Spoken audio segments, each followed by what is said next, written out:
All right. All right. Day 43. So, what do we got on the agenda for today? Well, I've been spending the last like 10 minutes battling myself because basically we have on the board here to start making the EMLY outbound calls for EXPCon, which is really like the primary lead source in our CRM right now, starting tomorrow. And I do want to hit that hard deadline because this is already way past overdue. And I just don't think like the excuse is always like let's improve the product, let's improve the product, let's improve the product, and I feel like I could just continue saying that forever, or like let's prioritize current customers, et cetera, et cetera. So, anyways, point is that I'm in a position right now where I really want to complete this contact memory project where contact notes where like we actually right now it's just really quite as simple as Emily does remember the last two calls that have happened, whether it's inbound or outbound. However, that's relatively unuseful when it comes to the overall context because there's a lot more that could be leveraged. Like, when did those calls happen? Did they go to voicemail? Is there any information that we know from the CRM? Have they booked a meeting with us in the past? Do they have an upcoming meeting?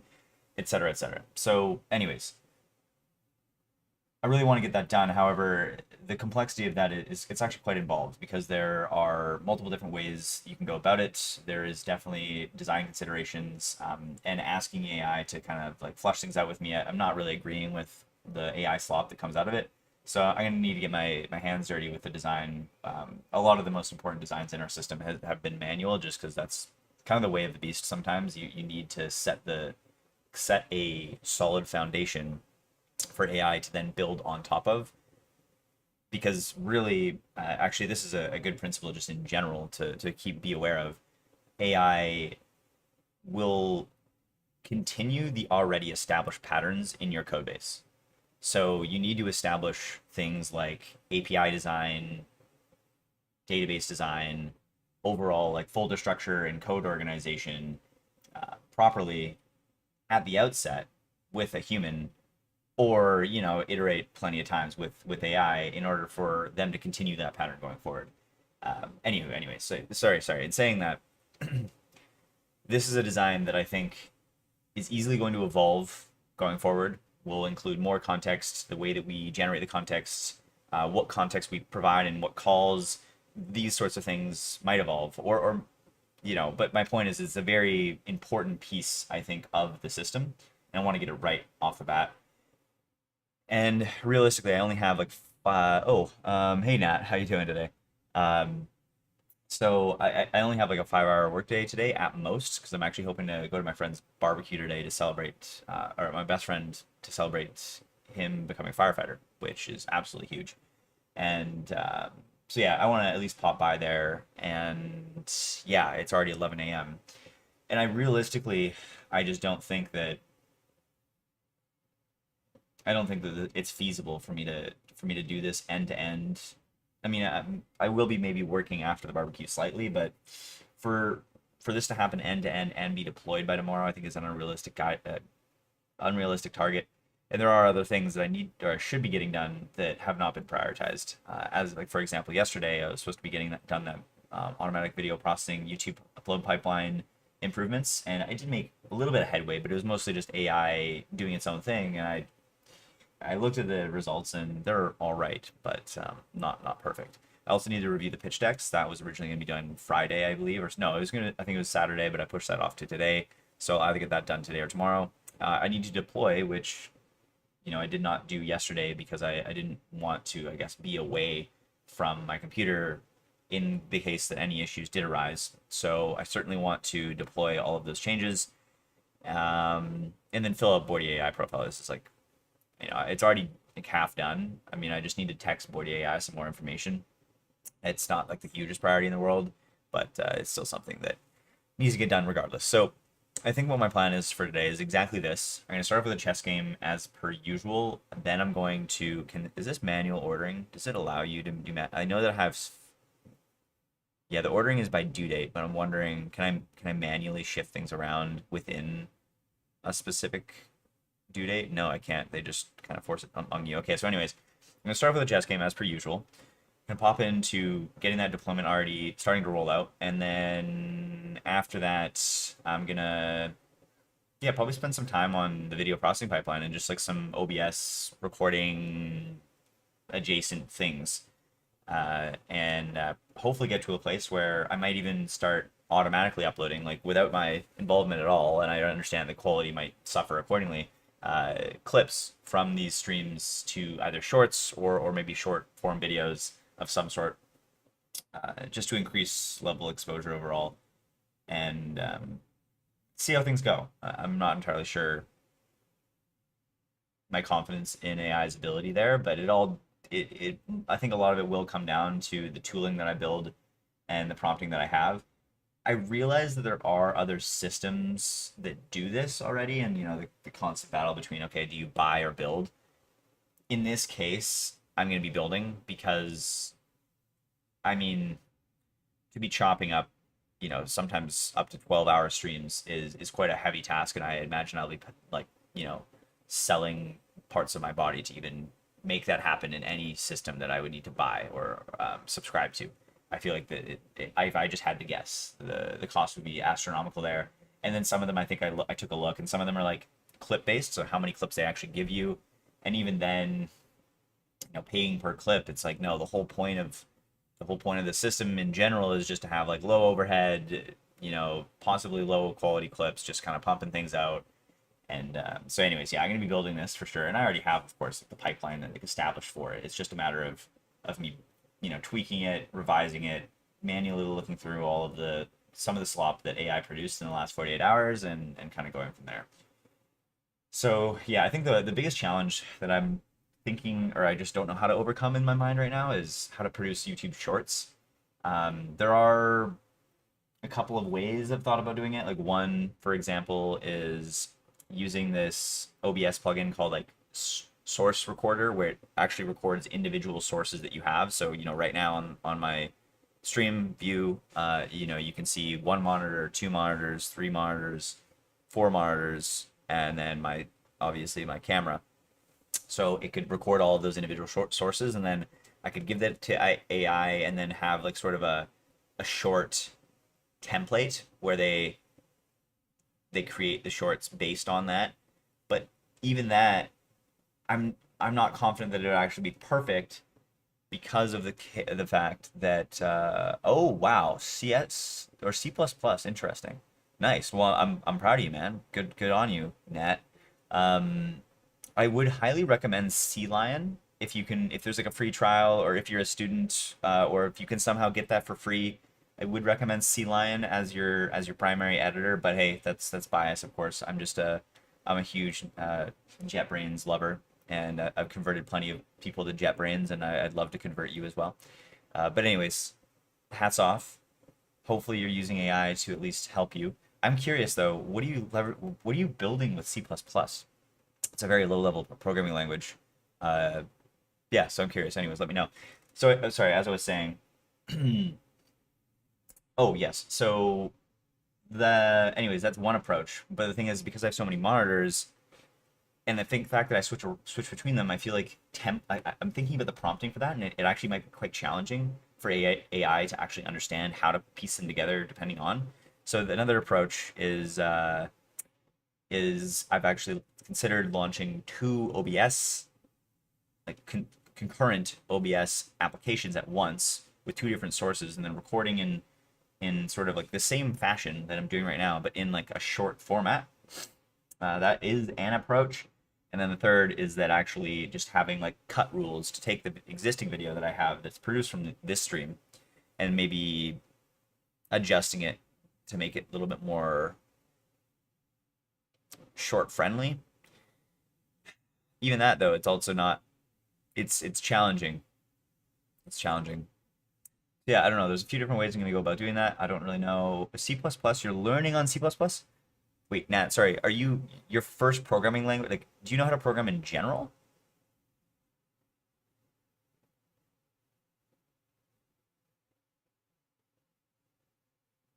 if anyway, I have some opinions here that I will share if you're willing to hear. Um, Kind of the nutshell is, of course, you can choose any language in the world, and at the end of the day, becoming an engineer is not really about any one particular language. Okay, so you wait, so this is your first time coding? You're learning how to code? Oh, I can't remember what the note was for. I can't remember what question I asked. If that was like a negative or a positive. Like, just say, like this is my first time coding, or I know how to code already. I think that's kind of what I'm hoping to know. Anyway, yeah, so that's a challenge that we're gonna potentially overcome today. Actually, I mean, if I have enough time, and then reviewing the pitch decks. So this is something that we'll see. We'll see. That'll be either today or tomorrow thing. But one thing that I'm gonna start doing this week is I got to start reaching out. So I'm gonna be we booked a flight on the stream. Oh, and now I'm now realizing the flight that I booked to San Francisco. I had studied it for 2 years, but only partially. It was an optional subject. Okay, so you're generally familiar with the fundamentals. Okay, fair enough. Well, I think just like my overall opinion is like C++ is not the most forgiving language to learn the fundamentals of computer science or software engineering on. I would probably recommend Java or TypeScript, or maybe even just JavaScript. JavaScript doesn't encourage the best practices, I would say, but it or maybe even Python. No, I don't know. I have my gripes with Python as the learning language as well.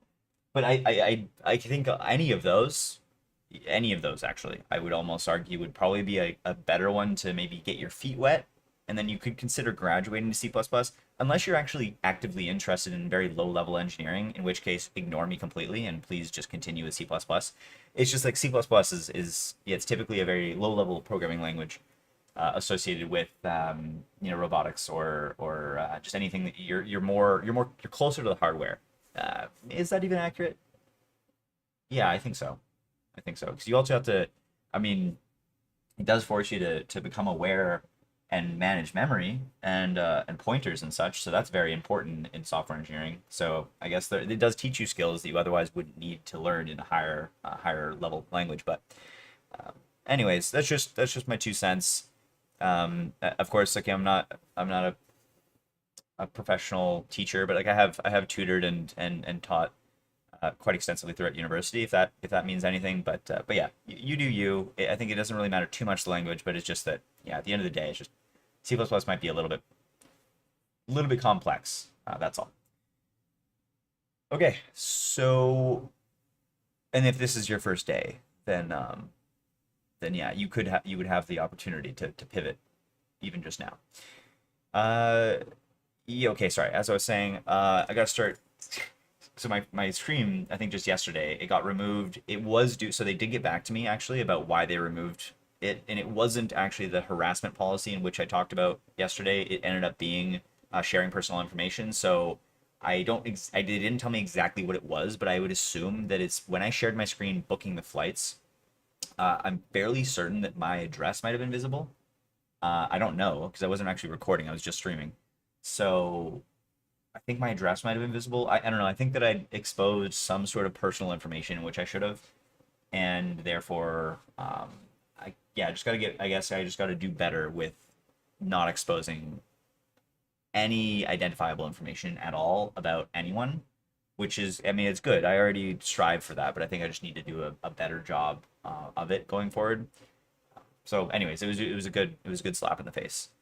Sorry, and as I was saying, as I booked a flight to San Francisco yesterday on the stream, the one that got removed, and there's many reasons for that trip. One of the one is I'll actually be staying with one of my friends, YC co-founder, has a development house, full of like the five founding engineers, and he's just kind of like living like the dream, as far as I would say it. And so I'll be staying in that just to connect with them, see what they're up to, and kind of experience that sort of lifestyle, and just connect with that overall community. But then also I plan to set up meetings with potential investors and build out an investor network there as well. So yeah, this week I certainly have to start reaching out and getting that ball rolling on the investor plane. So reviewing the pitch decks that my founder produced and then adjusting those accordingly will certainly be important. I might get up to that today. If not, I'll get to that tomorrow. Okay, yeah, that was a very long-winded way of saying I'm going to start off with chess, then I'll deploy. Hopefully there's no issues there. I don't expect there will be to production. And then I'm going to get started on some OBS recording, just generally things that that are going to, I guess, improve this video processing pipeline end to end, and actually get things uploaded to YouTube. Beyond just these rulingly long streams in which not many people actually watch, which is totally fair. I wasn't expecting many too, except for lovely folks like Nat and Barlow and a few other regular viewers. But anywho, okay, let's just quickly reorganize this. That's tomorrow. These are all tomorrow.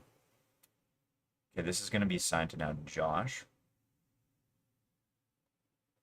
Figures clarifies.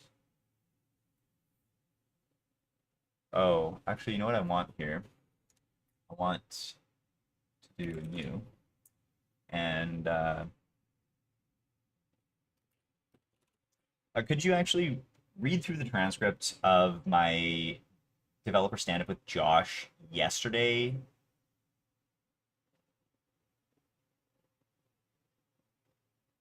Yeah, yesterday, and read through the notes, but also the transcript to understand the nuances of our conversation and sort of like the end vision for the UI separation on the dashboard, and then revise this task, like rewrite it completely according to that conversation, and then assign it to Josh.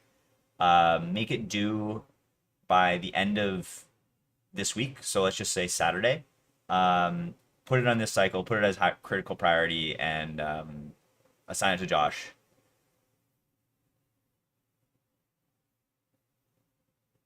Actually, reiterating, I'll just like quickly state it, is that the general idea is that we're going to have the drop down be like an AI agent, like a core AI agent. Hey, Sukbat, how you doing? I'm just in the middle of voice to texting a prompt, so give me a moment here. Hope you're doing well, and feel free to chime in the chat what you're up to.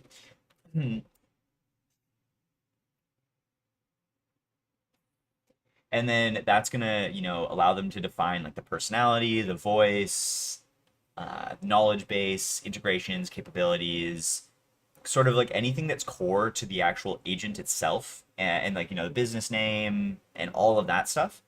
And then we're gonna have an inbound tab, so it's not even gonna be a drop down like it is right now. It's just an inbound tab with a little like inbound call icon, and that's gonna let them define the opening greeting, the main objectives, and the answering hours, and then having like some sort of way to test inbound. So that's going to be like one tab, or potentially a drop down, but probably just one tab. And then there's going to be campaigns and automations, just like there is today, with no changes at all. And so it's just mainly like a revamped sort of way of thinking about the UI and the organization. One other thing that I want to do that's not discussed in the meeting is that I want little like sort of notes or tags or like pills or labels or something on each individual module that explains which modules are a part of all of the agents versus which are not. In fact, now that I think about it, the only module that's actually actively excluded is really just like campaigns don't have email summaries on every single call, just because then they would be flooded with an email summary for every single call. But everything else is enabled. So maybe just having like adding a little note on the email summaries and the text summaries module that just says like, these are not enabled for campaigns. Maybe just a little like info icon or something like that. Maybe loop this into that UI change. And then you can also talk about like the optional like UI change where we have like a web call test functionality and the current test functionality that exists already in the dev branch, where like it just pops out a modal and then it actually calls them. So you can also include that. But again, ground everything in the actual transcript of that conversation. Don't have any guesswork, and then put all of that context and information and definition of done in this linear issue, you can just completely revise and rip apart this linear issue, and like this linear issue, like don't look at it as it stands right now. Like I'm just telling you to replace it. You know, you could just delete this one and create a new one if you want. Like I don't care. My point is that this one should no longer exist, and the one that you're creating is the one that actually is like about the UI refinement, the final discussion that we had. Assign it to Josh. Do Saturday this sprint, high priority. Put the relevant tags and alt labels or whatever, and assign it to the product, obviously. Okay, that was a little bit of a tangent. I still got to get started on that chess game here. Anywho, yeah, Sukpat, how you doing today? What are you up to? And also, Nat, if you have any questions, I mean, again, I'm not gonna be streaming for too long today, but if you have any, if you actually are like, you know, poking into C++ or you are exploring other languages or whatever, if you have any questions throughout the day, I'd be happy to just do like a little live tutorial and directly on my stream, and I can just help you out understand like a certain concept or explain a certain piece of the language, common best practices, patterns, or whatever. Just if you have any questions or confusion about anything that you're studying or anything that you're exploring, feel free to just poke into the chat, and I'd be happy to answer. Anywho, okay, so we got that going. Just wanted to quickly reorganize things. Okay, review pitch decks, most likely today. This is going to be deployment today for sure. This, you know, finalize outbound campaign at EXP leads. I feel like this is just like, I'm just going to mark this as done because like it is done. It's really just about placing it. So I just got to kind of do those. I guess the EXP leads thing, like, it's unfortunate. I guess that's going to be a lot of it's going to be like offline. Or not offline, but in like private mode. Anywho, okay, so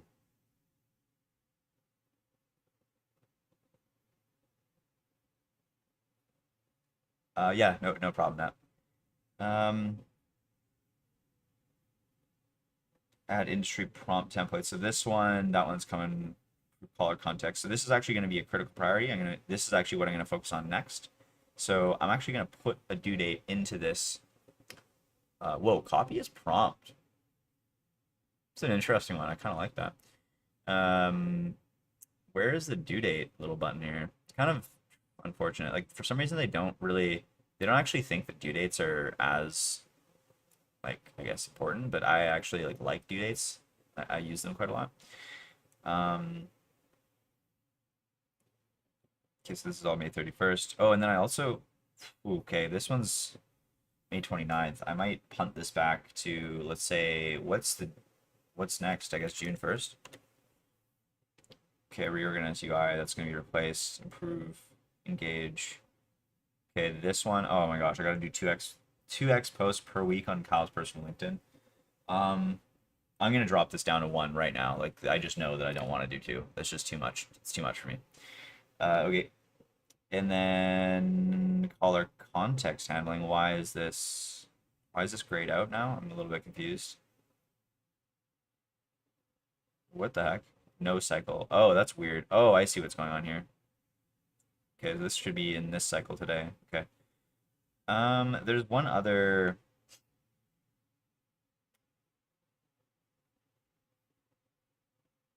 I need the sequencing issue also assigned to me. Let's just go on a new conversation then. What's this all about? Just to be aware of. No, that's fine. No destructive ops. Yeah, okay. Could you find if there's a linear issue associated with outbound campaign, or no, actually outbound automation call sequencing, could you assign it to me and make it due by the end of this week?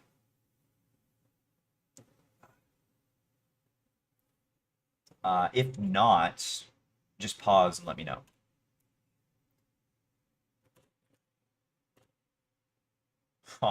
Hypercritical? Jesus, I never said hypercritical, but whatever.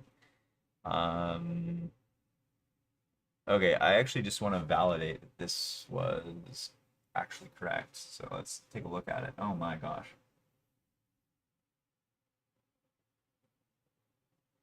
All right, let's read this. I'm hoping that like things like this, like my co-founder Josh at EMLY.ca, like is that I guess we'll find out pretty quick. I feel like that's not it's so that's not personally identifiable information. Like this is public information. So I feel like I don't see why that would be classified as something. I guess we'll see. I don't know how strict YouTube is. It's just like my stream got taken down the other day. I'm really afraid now because like part of what I want the stream to be is like completely open and candid and like I mean my co-founders are completely fine with me sharing this information. So you know I don't see why I would hide this. Anywho, coordinated brainstorm. Okay, nice.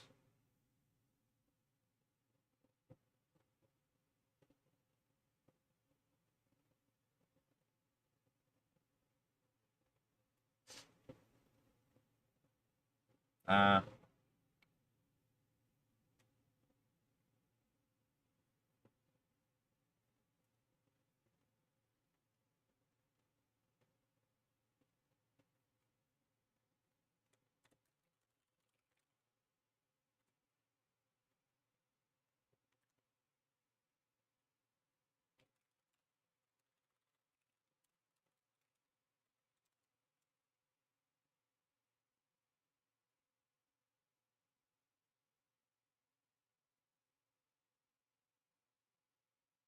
whoa. Resources. That's cool. Oh wow, that's cool. You can link linear issues or you can link add document, add link. Oh actually it adds the link. Okay. That's cool though. Um, all right. Okay, I guess with all that, we're kind of in a good spot.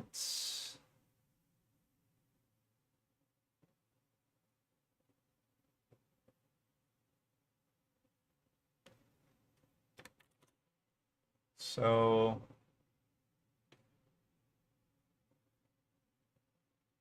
let's play a game of chess.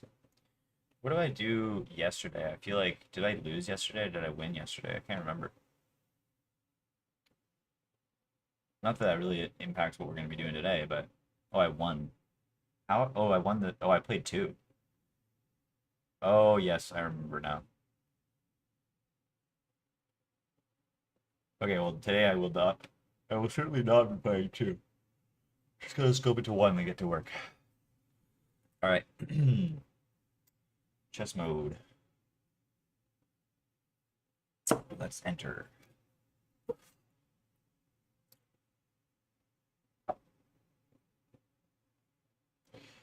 1206. That's actually pretty high compared to my rating right now. So,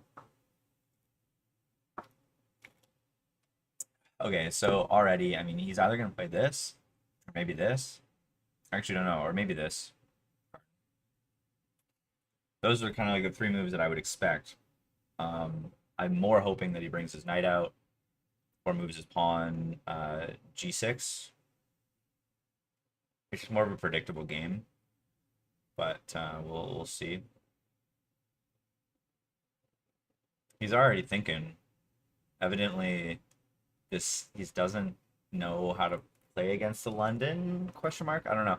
Okay, so he locks his bishop in, and it brings me to more of a probably typical London game. Potentially. I mean, I think that the most flexible move here is probably this because then it does allow me if he plays for example pawn here and he goes for the fianchetto, then I will probably go like I mean it's kind of more of a King's Indian style game or Grunfeld I think. I'm not entirely sure. We will see. Oh, I don't know what's going on with my neck. It's been screwing with me for the last couple days here. Huh. Okay. That's like an interesting move. Like I guess the idea is to do this, but like I'm tempted to do this, to be honest. I'm not like I'm not entirely sure though. Uh, should I? I wonder. This is a good learning moment actually because basically, like I mean, I can develop, or I can just ignore it, right? Or I can play the pawn. I'm gonna play the pawn for the sake of learning because this is a very clear learning moment where it's like, okay, they develop their pawns, and he's now pushed this pawn for no apparent reason beyond maybe doing this. And I don't typically play this move, and I feel like there are fine, like there are multiple ways I could have went about this. I mean, like this move would have been fine. I think he could have pushed. Okay, so that's good.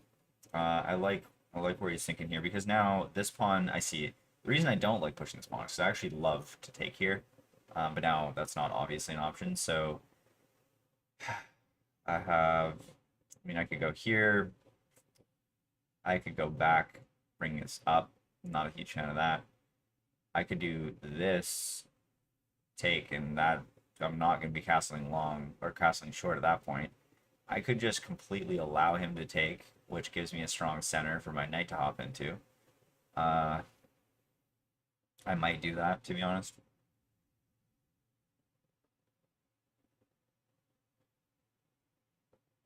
It's not the craziest thing in the world. Yeah. 'Cause I just kind of like it the best. I mean, I'm definitely not doing that. This prevents me from castling on that side, although I already am not really a huge fan of castling on the side anyways. I don't really want to ignore it completely. Like, yeah, I think I'm just going to ignore it and then allow him to double my pieces. And now I'm trying to think, like, in terms of weakness, like, he can go here. These are three very weak pawns at the moment. I mean, well, these two pawns, I guess, are defended, of course, by my knight, but this pawn is particularly weak, and I'm not entirely. Like, you can't really. I mean, you can go here, I guess, to attack it. Uh, yeah, that's a move that works. Actually, I don't even know what would I do if he did that. I would probably try to like take advantage of the fact that okay. Oh, he goes there to attack it. That works too. I'm getting a call right now. Oh,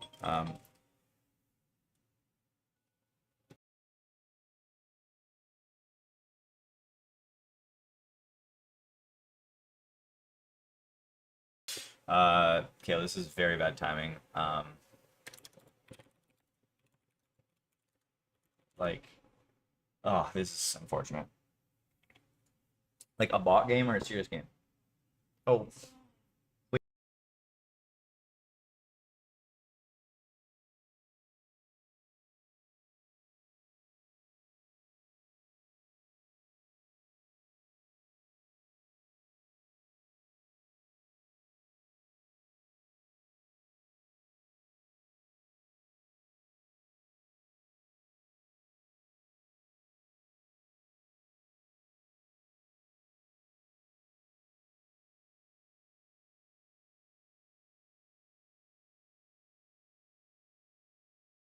Okay, I'm back. Just had to get groceries from the front door. Okay. Um, what was I in the middle of doing? I was in the middle of defending this pawn. I go here. No, that doesn't work. Who am I kidding? So I pretty much have to do this or this. Something weird like this. Oh, wait, no. Hold on. I just block. What am I thinking? The whole point of the move was to block with a knight. Oh, and if he does this. Oh, okay. Actually, that's maybe it was a bad move because now he can just do this. Actually, if he does that, I'll probably check. Actually, yeah, I probably would check. Because now this square is very nice. In fact, if he does try to push here, let's say he does. Um, check. Okay, nice. He plays reasonably. This is still protected by my queen. I can go here. I can put more pressure on the center. I don't think that really makes sense. So I'll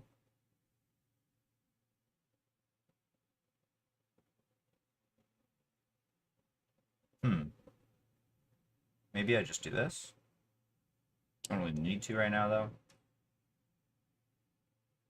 I'll go here. I have these two squares covered. Generally, I'm okay. I think I'll end up doing this, but I do have the flexibility to still do this. I didn't commit this pawn anywhere yet. I eventually could do this, but now that I've moved the bishop, it's okay.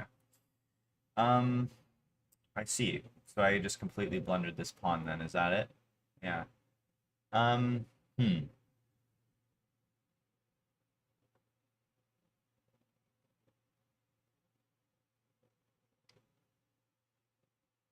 Yeah, I did just completely blunder the pawn.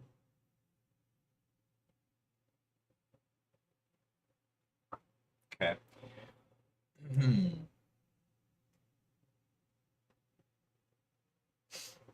I think I can't even do this too because this bishop still protects. It's unfortunate. Can't do this either. So then you can take this.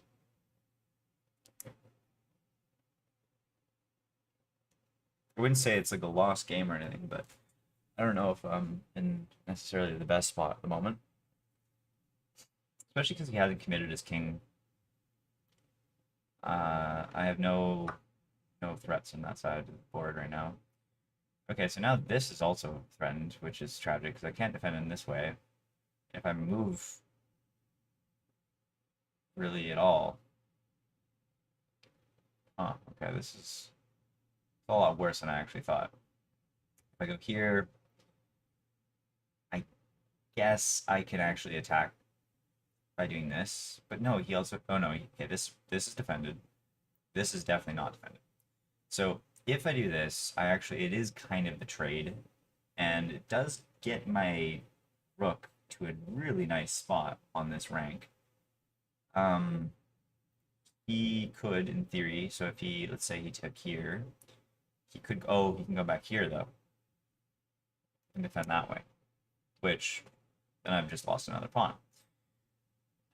Okay, but all right, this pawn is defended actually, but this is not defended, so I actually can't. I could go here,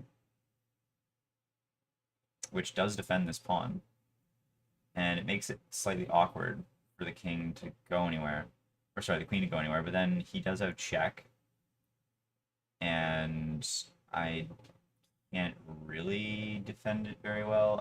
We could just go round and round in circles, I guess. He could go here, try to get out this way.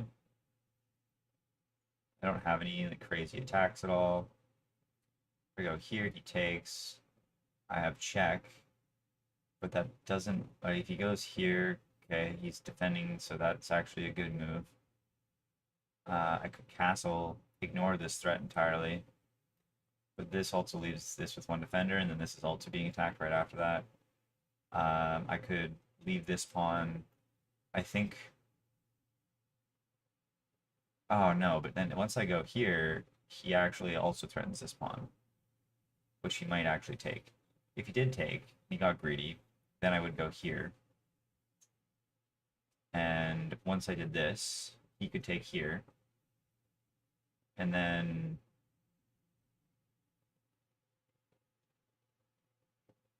I could actually, okay, so he would not get greedy, I don't think. I threaten a little bit too much, I think, if he does that. All right, let's try it. But I think this is not a good game. This will be a good game to review. I actually don't know necessarily where I went wrong. I mean, I know that I know that obviously I missed this check. So I should have right here instead of the bishop.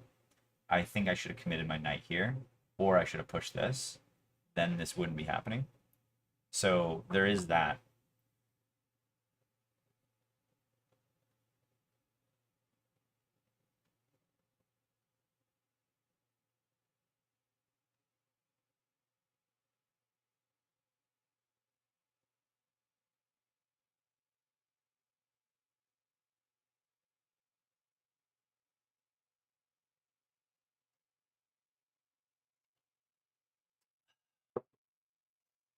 Yeah. Anyways, I think that was like the number one like failure of the game. If I had to guess,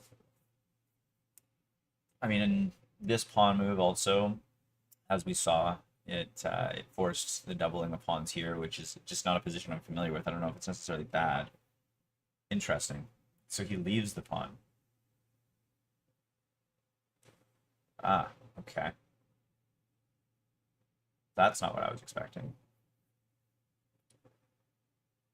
Hmm.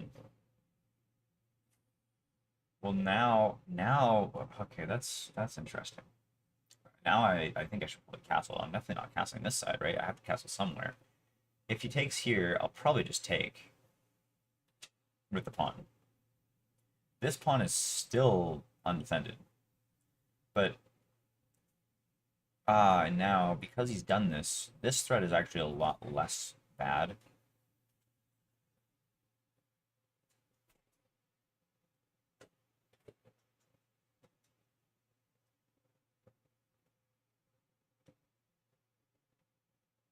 I could go here, offer a trade of queens.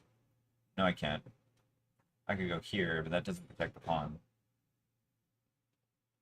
Yeah, this pawn is like so unpredictable. It's ridiculous. I think I'm just gonna castle. If he takes my, I'll do the same thing that I planned on doing originally. It just has a lot less threat now, unfortunately. I mean, what I can do is I think I can take here, take, and then take again here. But wow, okay, I wasn't expecting that. Okay, so now I'm, I guess I'm not sure what his idea is now, actually, because I still own these squares, so he kind of has to go back, does he not? And now I actually can go here because the rook is defended. So that move definitely him trading here gave me a tempo because he has to move this away. So I'm still down a pawn positionally, likely weaker, but I'm not like as I think that was probably not the best move on his part. Oh, I can't actually go here because this is still um, oh no, but I can go here now. Heck, I could even go here. Oh no, I can't go here. So I need to defend this pawn for sure. But I can go here because this is defended. Can't deflect it at all because this is locked in. If he trades, well, it's not the end of the world. I mean, I'm down a pawn, but he could still blunder. Do I want to force that trade though? Maybe not. Maybe I don't want to trade. Like maybe it's not in my best interest to trade. What if I go here? No, I can't because this pawn's still hanging. Um, I could go here, which allows this, but that's also I feel like unlikely.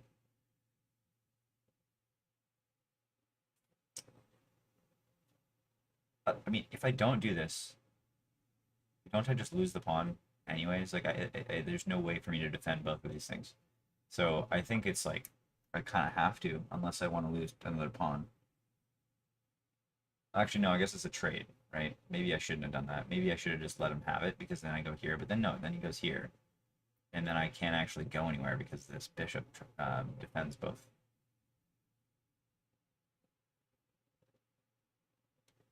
So yeah, if he wants to trade, then it's my sad reality that I have to do. But I think it's probably the best thing I could do.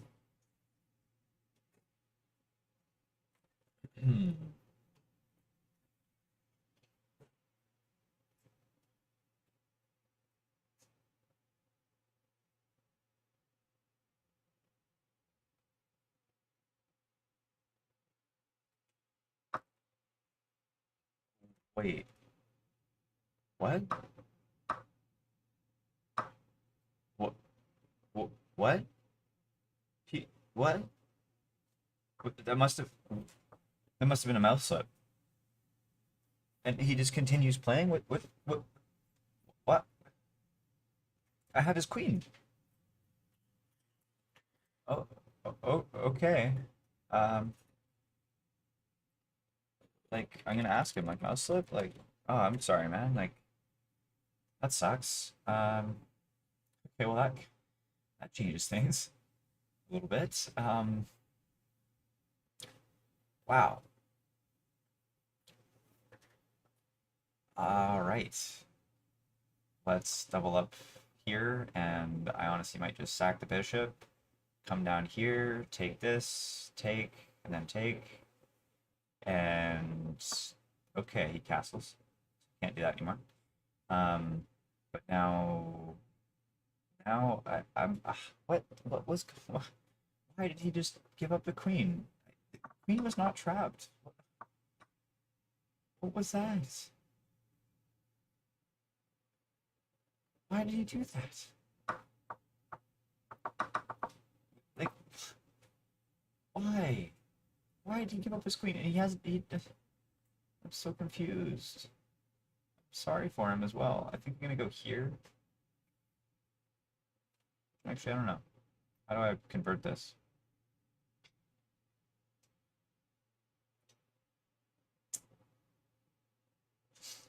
In fact, I could back rank mate technically, so maybe I do just like stack. What if I just stack things and then just just go all? Oh no, I can't because it's darn. I guess I could. No, I can't sacrifice. No, that's wild. Oh, but I can't also sacrifice this because then it's not back rank mate, right? Okay, so that doesn't work either. Uh, or should I take here? Or should I go here?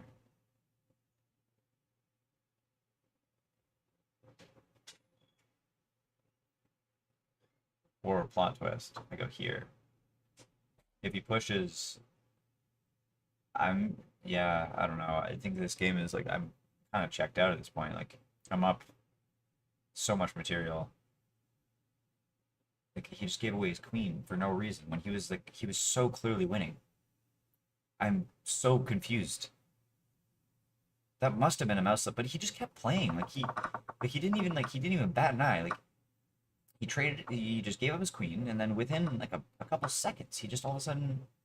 Okay, so yeah, my plan here was actually to do this to incentivize this. But yeah, like what he just I mean he immediately played this move after gave him his queen, and then just was like, yep, all right, queen's gone, and then he didn't even have any like moment of regret or moment of like shock. He just was like, yeah, okay, like I was expecting that, so good to go. We're gonna continue on. Like what? What? I mean, I'm not complaining. I'm surprised. Uh, hmm. This seems like a nice square.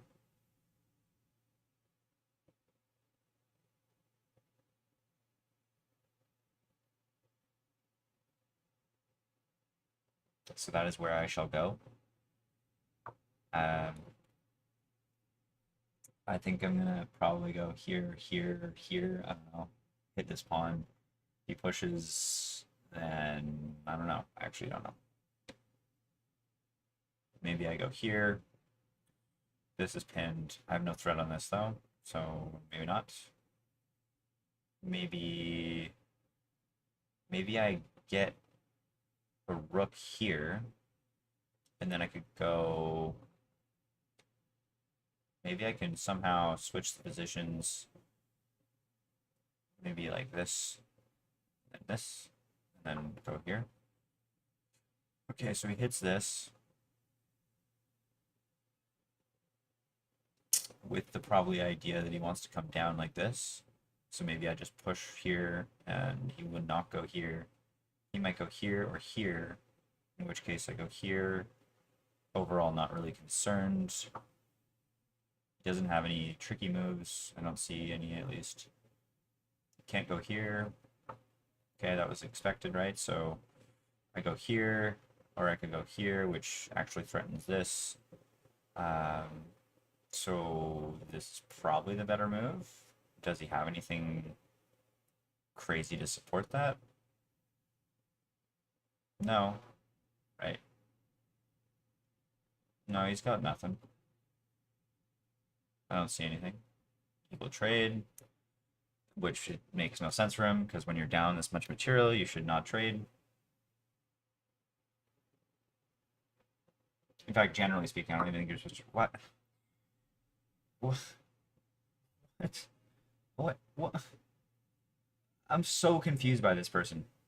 Like, it's times like these where it's so funny because the rating range of like 1100 to 1500, it's like I feel like there are things that I'm really good at and then things that I'm just absolutely terrible at. And then you see someone that's literally a higher rating than me, but the roles are somehow completely reversed. It's like there are things that he should be good at, in my opinion, but then he's just absolutely horrific. And then apparently, like, I'm capitalizing on his blunders. Like, I could go here. I don't know. Kind of a weakening move, but or I could just leave it. That works equally as fine. You could just completely ignore him and just do this. In fact, he really has actually nothing. Like so much of nothing that I just don't even need to do anything. Okay, so he does that, and then I come down, and then he pushes twice probably here, and then I guess I take. I actually don't know. He also can push this, but it's okay. He doesn't have any fork. He's waiting for a blunder, I'd imagine, because as you should, at this level for sure. We just got to not make one, which we all know that how challenging that is.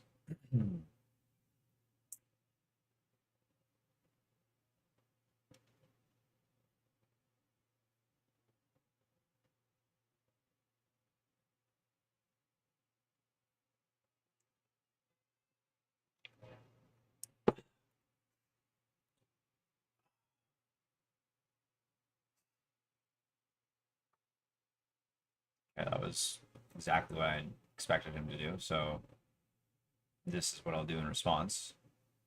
No threat, no issue, no reason not to. So dark square. He literally can't even attack me with his light square bishop. He has no pawns in sight. Doesn't have any forks. Doesn't have any skewers. That rook cannot go anywhere that threatens me at all, in any way possible. Because the bishop, f6 is protected and f5 is protected. So I am quite acceptably going here. And then I can go here without any problem. If he decides to defend this, well, that's cool. Go ahead. I'll just come over here.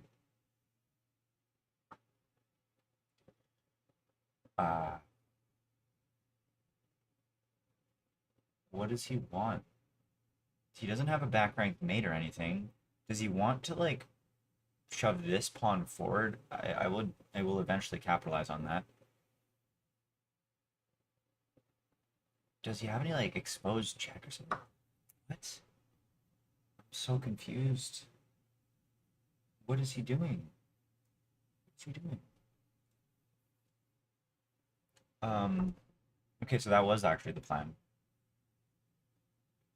All right. That makes sense. Like, I don't blame him for that at all. Uh,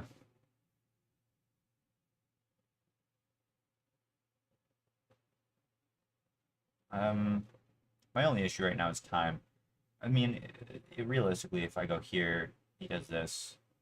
I guess I could check. Doesn't really do me much though. If he comes here, then I have another check. Then he's just kind of done. I feel like if he goes there, well, I might still ignore. No, I can't do that.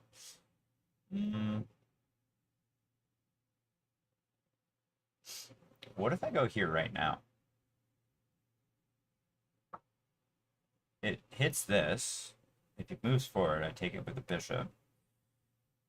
If he can't fork me or skewer me in any way, and it allows me to come down here.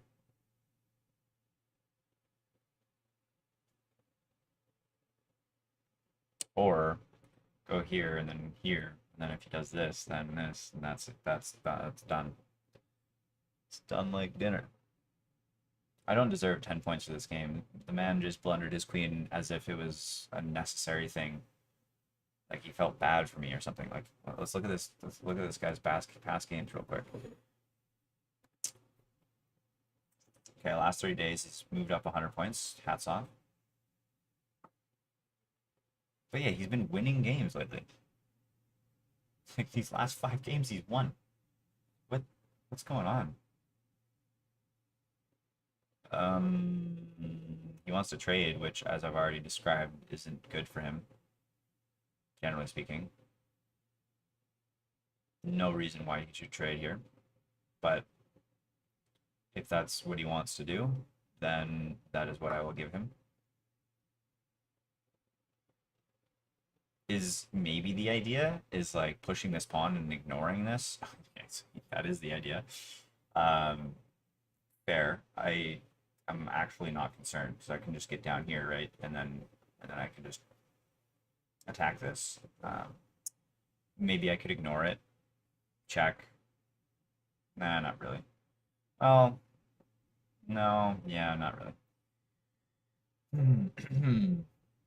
All right, so I only have really one move here then. I think if he pushes once more, I just go here, and then I just come down with my queen. Or I could just take my time. Yeah, okay, so he does this. I mean, I'm still up. I still have a queen versus a rook. He takes this, I'll take here. Maybe consider threatening this. Also threatens this. So he'd have to move up or move away, in which I'd have to take this. Okay. That's an option.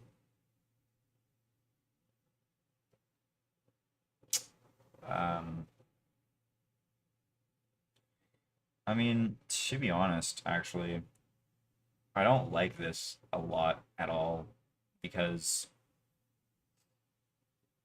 it actually allows him to do something kind of crazy, which is this and then this. Or like, sorry, check and then take and then this. So I'm just gonna get rid of this pawn right away. I feel like it's just a blunder waiting for me, waiting to happen. There are 2 people watching. Yeah, Marina. Yeah, I mean, this isn't really a stream that like gets a lot of viewers or is expected to actually get a lot of viewers. It's more so just this is literally just a raw stream of like my entire workday, and that's it. I mean, right now it's called building in public because like generally speaking, that's what I'm doing. But okay, so I can just take with this, which protects that square. Seems like it's best. So I'm generally building. Oh, I didn't realize I should be back in chess mode, but I'm generally building this software here, EMLYAI.ca. We are, in a nutshell, AI phone services for real estate. The idea is no one should ever go to voicemail, and we can reach out to leads at scale, or when someone fills out a form on a realtor's website, for example, they're interested in a home, Emily will actually call them within, for example, 5 minutes and qualify the lead, answer any questions they might have, etc., etc. Anyways, that's what I'm building generally speaking. I have this, but I also have this, so I guess I'll take the rook. Actually, no, I can't take the rook. Who am I kidding? You can just go here. I could go here.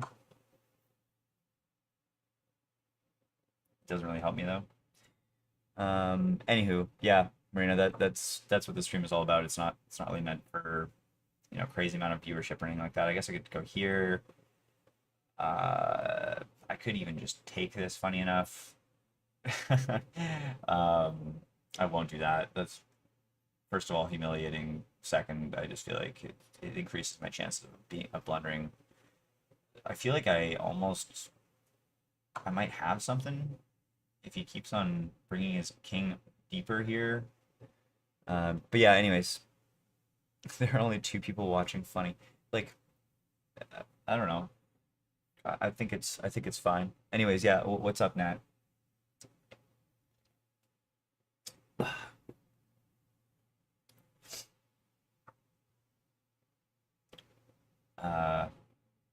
I could go here, followed by this. Seems decent. I could also just pin him, so I'll do that. He goes here. I take check. Yeah, he's done. Okay, so yeah, I said I'm only gonna play 1 game, so I will stick to the 1 game. I'll review this because I'm gonna not look at the actual review. I'm not gonna look at the computer. I'm just gonna do my typical review process because I think the first part of this game actually does have learning moments, so I should learn from them. Just because he blundered his queen early on doesn't mean I'd have nothing to learn. So let's go ahead and do that. Okay, let's turn off analysis as per usual and move through. So okay, so here I played a relatively uncommon move. I never play this move, and it ended up with him doing this, which actually prevented me from knocking back, right? And so it's a little bit uncommon. To be quite honest, even if that is a decent move, I'm not really comfortable with the result of it because it got me into a realm which I was completely uncomfortable with. Well, I think I just repeated myself, but nevertheless. Yeah, so accordingly, I think going back in time, I think I'm just going to develop a piece. Because, yeah, I think just developing a piece there is fine. So let's pop it a notepad real quick as per usual here. And, oh yeah, okay, here we go. Chess. So chess, let's go here and then create a line. Pop this out into a new window so everybody can see, or everybody, as in like me, pretty much in the future. And let's review. Okay. So yeah. Anyways, move 4. I'm gonna go knight f3. Oh, not k f3. Pardon. And f3. All right. Move 4 and f3. Not a big deal though. Okay, this move, I deliberately actually allowed this because I didn't like any of the alternatives. I didn't like this because it just screws my pawn structure up. I'm not going to be castling long at all anymore. I didn't like. What other move did I have? Ooh, this is a rather interesting move. I did not consider this in the game. It actually allows me to preserve my pawn structure, but it gets my knight on a relatively awkward square. I don't know if I like it that much. If he doesn't take, then I mean, when's my knight gonna plop there? I mean, I guess I have to go like there and then here. Yeah. No, I think I'm gonna stick with that move.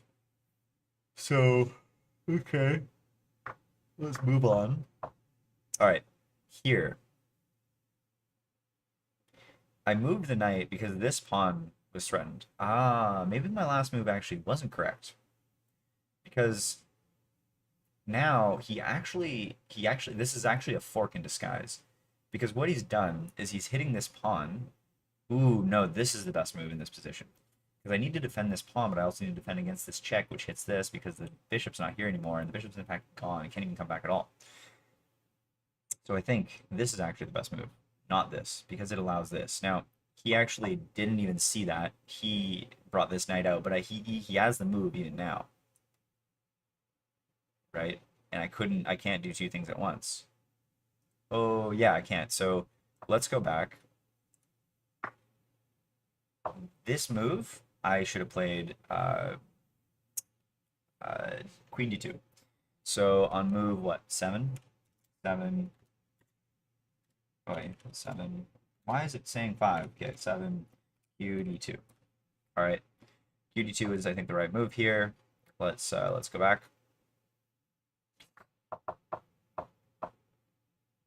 Yeah, it totally makes sense. Okay, so I played the knight out. I think that was principle, seemed fine.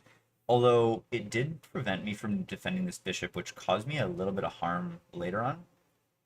It's even here, right? I had to think about, okay, I'm gonna sacrifice the pawn to then gain pressure on this, which was strong, but even this knight move coming here, for example, instead of maybe pushing this pawn. So if I push the pawn right away, it would have actually allowed me to do this potentially. No, it doesn't, right? It doesn't.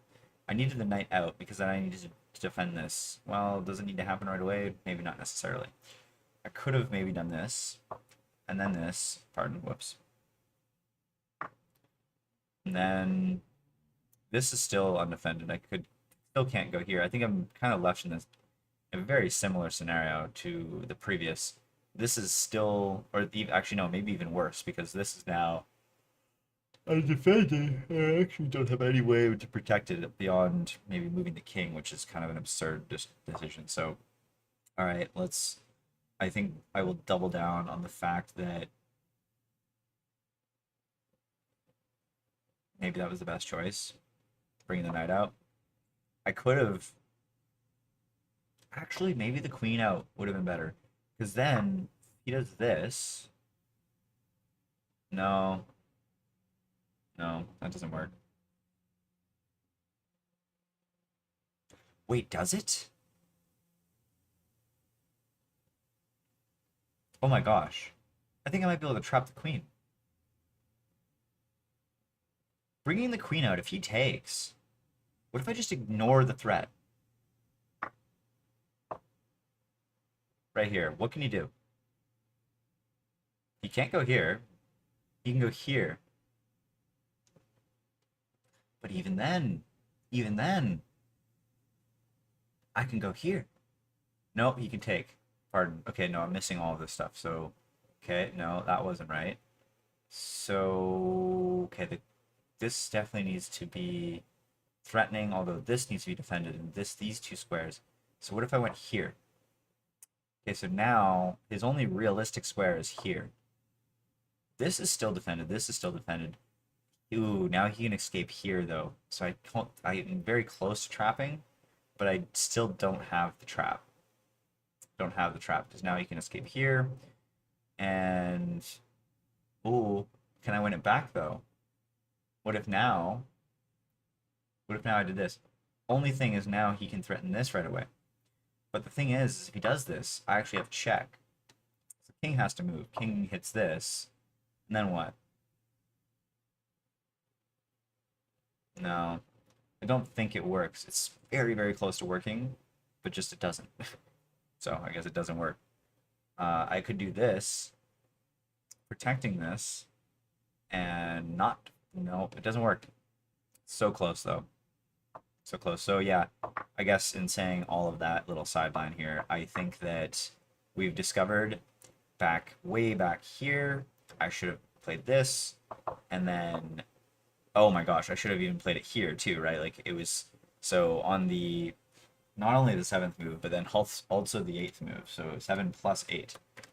Those are two blunders in a row because of this check. Um, yeah, I don't know how I didn't see that, but well, I guess it's just a relatively uncommon position. I think I got blinded by habit there. So, and then here I'm gonna stick with a pawn move.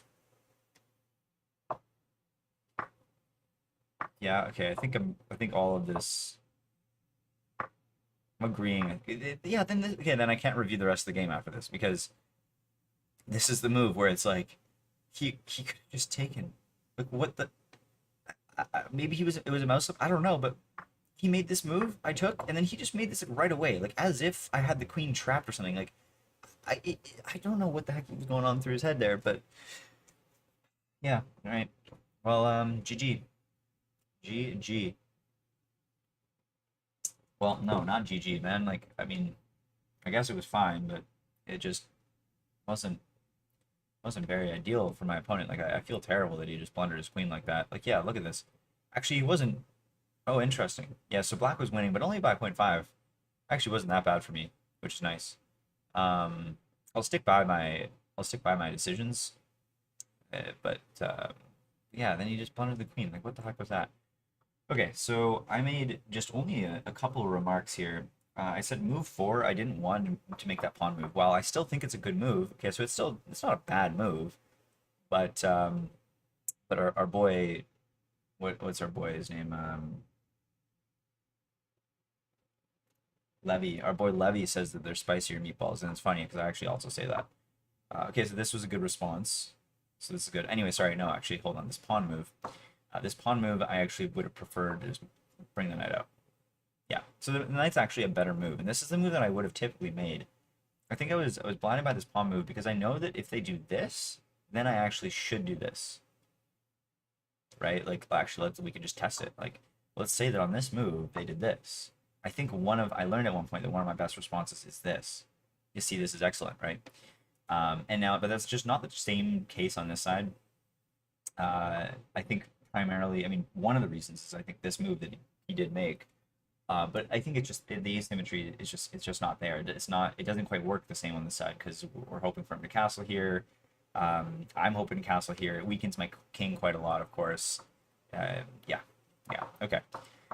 So we've concluded this is no longer good. Go back to my regular routes. Bring the knight out, which is fine. I mean, that's kind of how I did. Okay, so I said to myself, this knight move was correct, and it was in fact correct. Doubling the pawns here. Now, here I think that this was the move, but instead I played here, and this is where I think that I was incorrect. Although it says it's excellent, which is interesting. Huh? What do I do then in this move, this position? This is good, but it's not great, which is super interesting because I mean, we talked about potentially.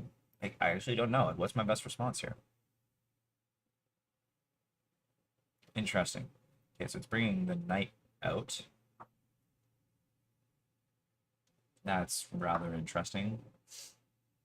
Wow.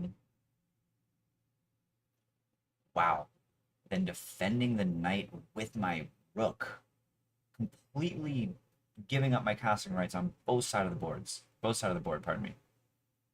Yeah, that's that. Okay, I already don't want to be in this position at all. So let's not do that. I'm gonna instead do this. This is the move that I said that I would do, and I think it's a much better move than the knight move, to be honest. So I'm gonna go here, and that was in fact the best move. So while this move did lead to an equal position with some weird rook to h3 stuff, it wasn't actually the most ideal. Oh, did you say yo 11:59? Oh, my bad. I don't know if Nat. I don't know if I responded to your most recent yo, or if that was to Marina. I don't know. Or was it Marina? Yeah, Marinal. I don't know. Sorry, I'm realizing now that I probably was just directed towards them. Okay, so I've learned that, yeah, that makes sense. The queen move made sense. Okay, so this obviously was still incorrect because this was still the best move. Okay, this is good. But it's still not the best move, interestingly. This I know was wrong, but I still don't like the fact that he can go here. I guess I could do this, actually. This might be better. Or even this. I actually don't mind either of those. I don't like this because it actually hangs the pawn. Unless I do this. Actually, I think I'm going to do this.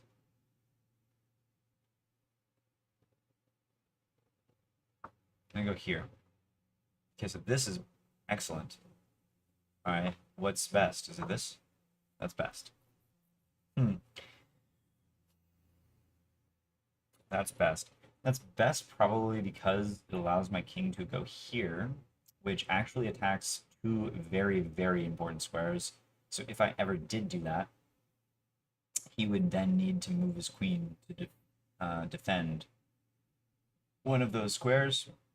And this is still defended, which is nice. It also prepares actually this move as well, which is it's again, it's not a losing position for him, but this basically these squares are becoming dangerous or just something that I would have a lot more control over, which is especially important considering he hasn't castled. So I think that makes sense to me.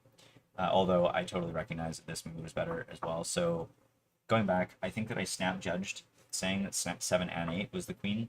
Now, I do agree that it was definitely better than my original responses, which was this, which was clearly an inaccuracy. So the queen was best move, second move, or instead of whatever else I did, or knight here.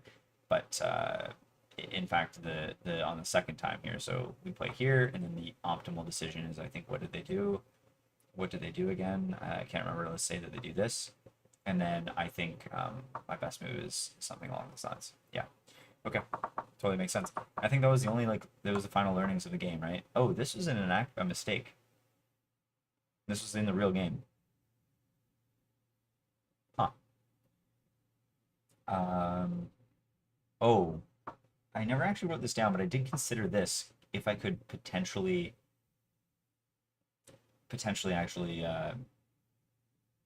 trap the queen. So let's see. Is there a potential trap the queen here? No, definitely not, considering we're equal.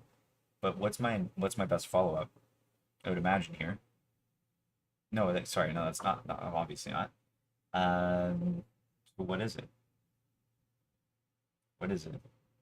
Castles? Because that's what that's okay. So it is castles. So it is to sacrifice. Maybe we do hit. Maybe we do actually win the queen here. So let's say they take. This is actually an accuracy. We're currently winning now. And then I said I could go here. That's a miss. So there's actually a way to win the queen, or to threaten the queen in some way. Okay. Um, I actually don't know. Do I do this? Trade queens? No, that's still a miss. What do I have right now that is so detrimental to his position? If I go here, he goes here. Take, take, take. He has no too many defenders. Okay, this is a good learning lesson. Here, he just takes the pawn. End of story. Now he's threatening my huh.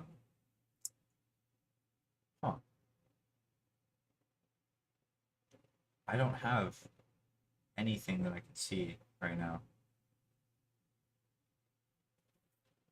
Hmm.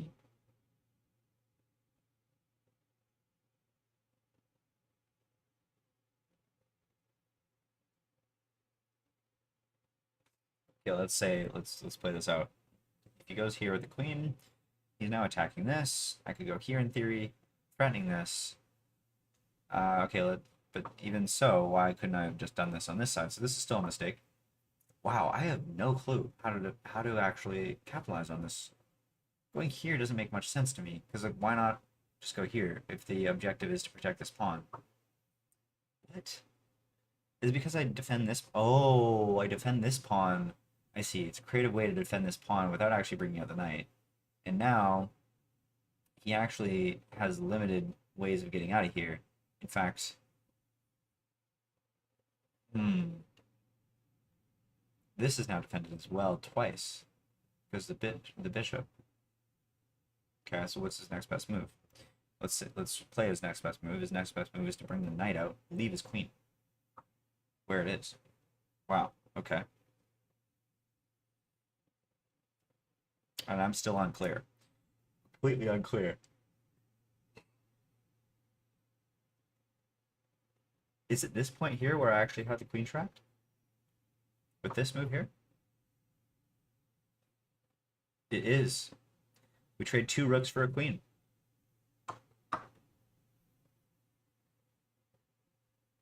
Wow. Okay, let's bring this all the way back. So I went down this path, but I did not consider, so I went down this path and basically I was thinking, okay, this was probably my best move. I was considering this in the review. And I was like, okay, let's play this out. And then I was thinking, all right, let's like completely, or no, and then I said, let's castle. So I got to this point. And then here is when I was thinking, okay, he's definitely going to take. Or that's probably what most people would do. I definitely wouldn't. And then I was thinking here, and I couldn't find any move because I was thinking, okay, you can escape like this. I did not consider this, which double protects this. His best move, funny enough, is to do this because he actually can't get out of here. He already is trapped completely, and so his best move is just to develop a piece. In which case, I can go here, which completely traps him. He actually has to take. Okay, so that was a matter of calculation. Uh, yeah. Dirt X BC. Oh my God, BC? Are you from BC? That would be wild. Um, anyways, yeah. What's up? What's up, Dirt? I'm actually just reviewing a chess game, and then after this, I'm um, jumping into improving my video processing pipeline, which processes my streams after every single day to potentially produce like YouTube Shorts or sometime or just some sort of YouTube clips in general that could be helpful or gain a little bit more, I don't know, visibility for this channel. Um, Visibility isn't my main objective, but I think the more people that can hop in this channel and potentially learn a thing or two as I go through building started from scratch, I think that could be helpful. Whether I fail or succeed, I think that somebody can learn something. I would hope. What are you up to today?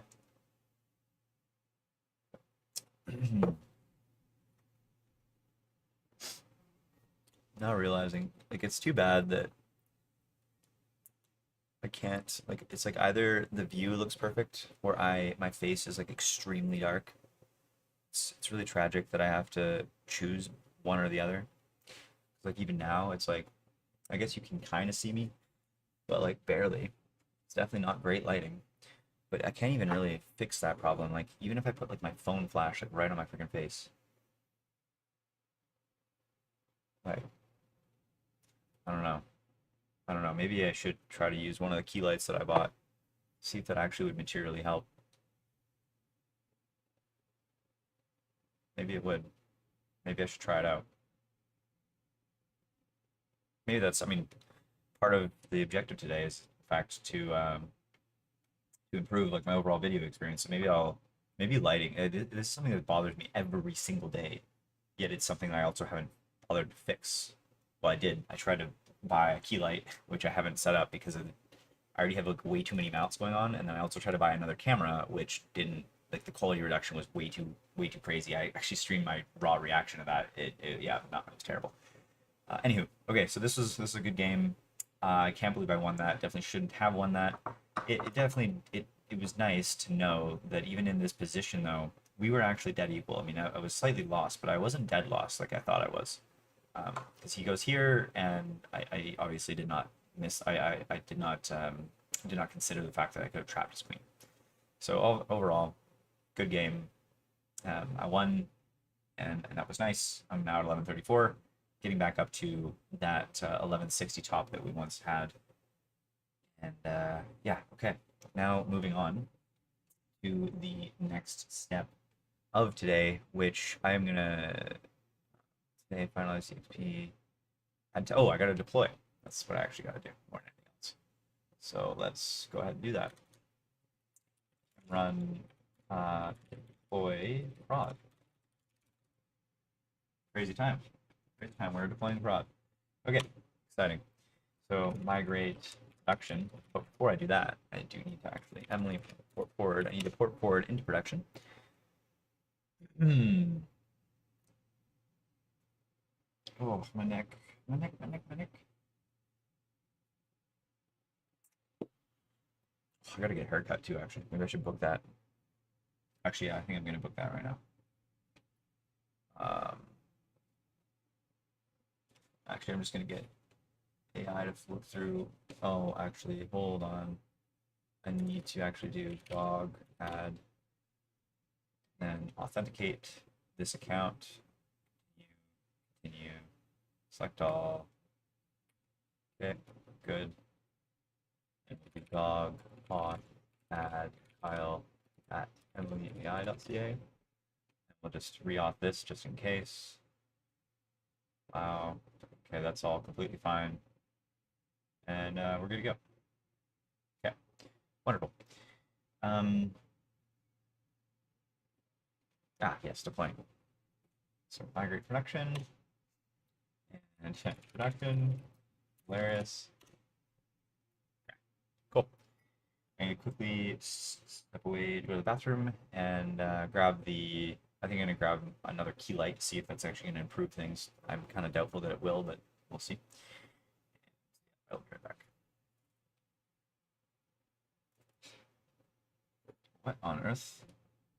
Let's just do this OMZ update real quick, and then we'll take BRB back in literally 5 minutes. Uh, Grabbing key light. All right, I'll be back, Nat. If you're still trickling or lurking back there, be back in a second.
Okay, I've got the key light.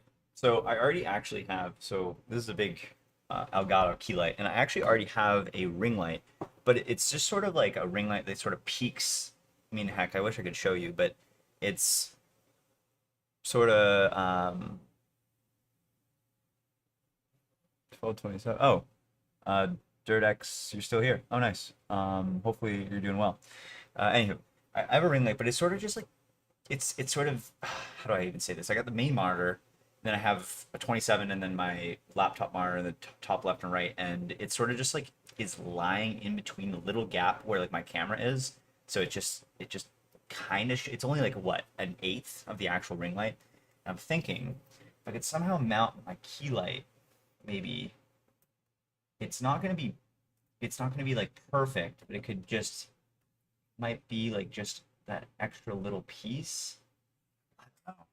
I don't know. But the thing is, I don't even know how I can mount this. Like, I got too many. I got too much technology. Like straight up, it's a problem. It's actually a huge problem.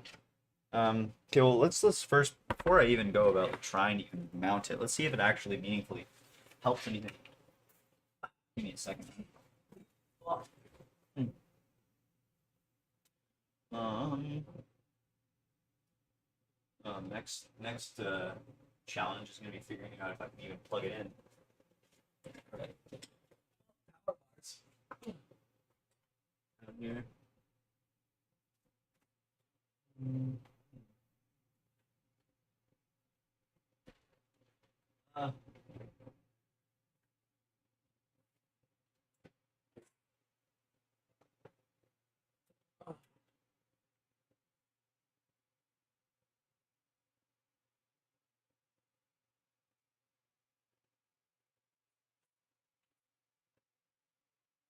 oh, nice.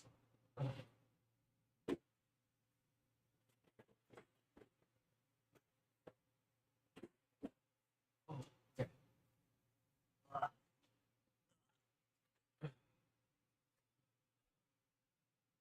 Um, yeah, I mean, Dirt XBC or Dirt, yeah. Do you want me to call you Dirt? I feel like that seems a little bit wrong, but so anyways, I'll just keep on calling you Dirt, and if you want to call me, if you want me to call you by something else, then let me know. But anyways, you don't need to know how to code to pop into the stream. You could just, I think some of my viewers, they'll just have it on in the background while they do work on something completely unrelated. But if you're ever interested, feel free to ask. I'd be happy to show you the basics or get you kind of ramped up using Claude to automate some of your work or something along those lines. Um, yeah, anyways.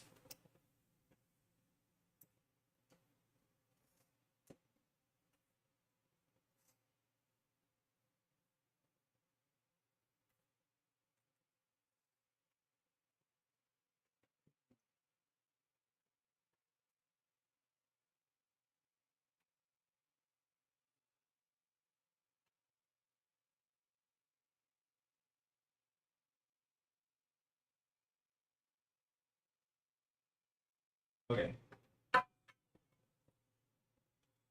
let's see.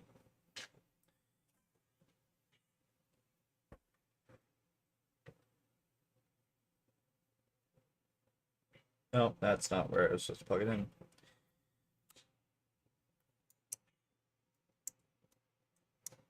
Hmm.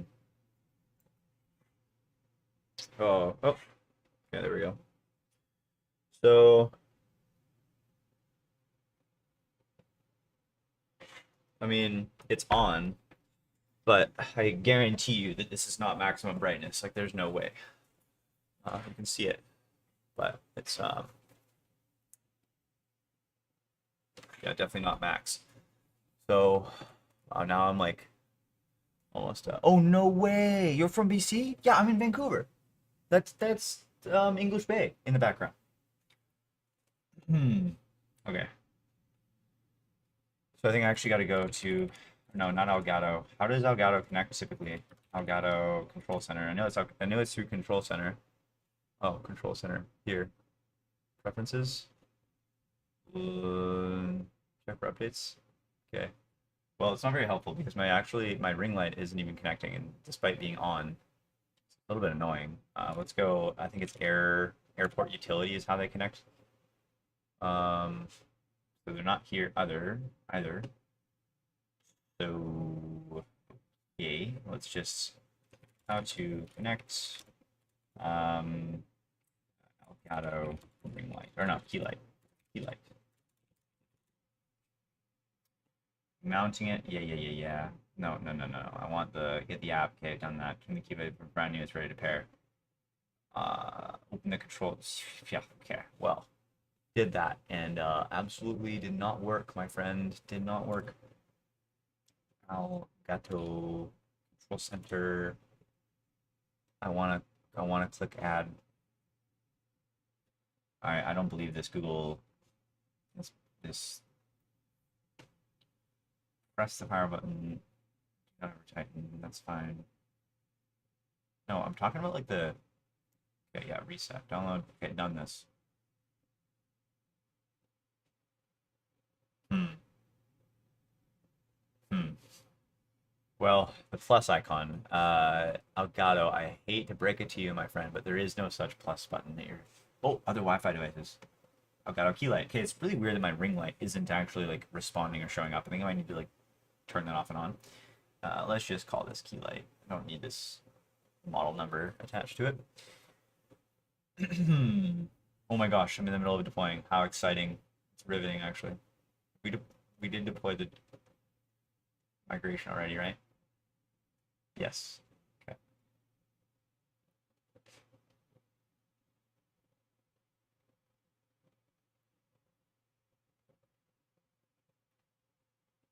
Okay, pod deployment is complete. Um, it's a little bit stressful. I think I will go ahead and an unexpected error occurred. Oh, now none of them exist.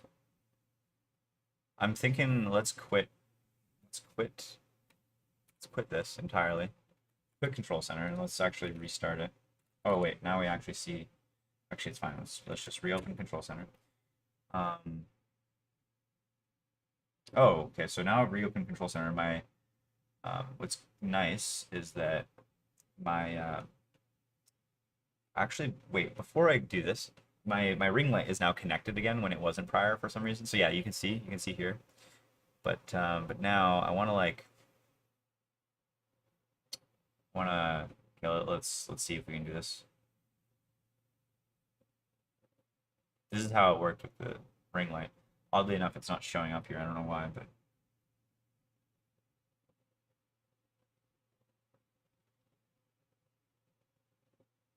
I'm just wanting to see if this can be tuned to be even brighter than it is right now.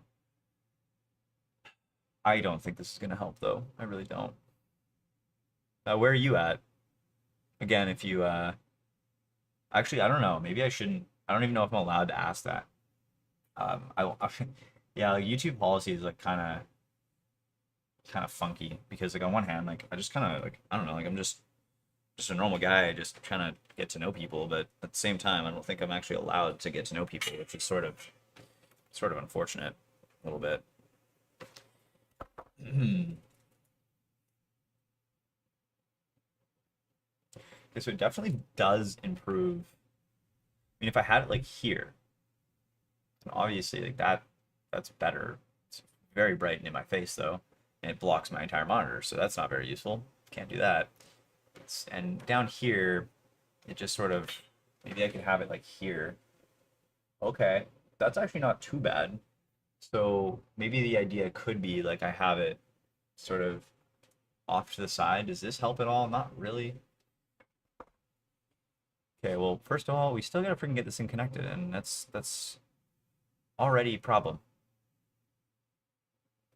Okay, the ring light is connected. Great. Now, airport utility. Like, why are you... Let's just quit airport utility. Screw you, airport utility. Let's reopen you. Other Wi-Fi devices. So none is found. All right, let's click the reset button, see if this helps.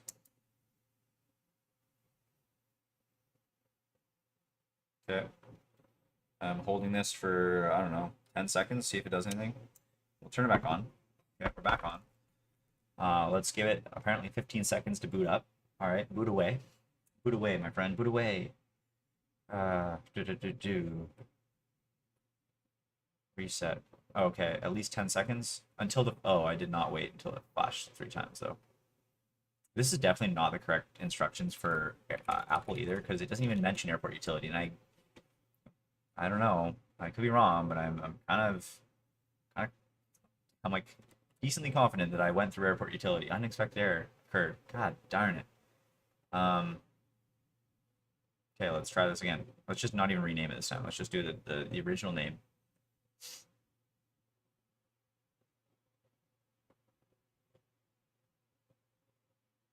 Oh, I feel like this is a screen that did not happen before.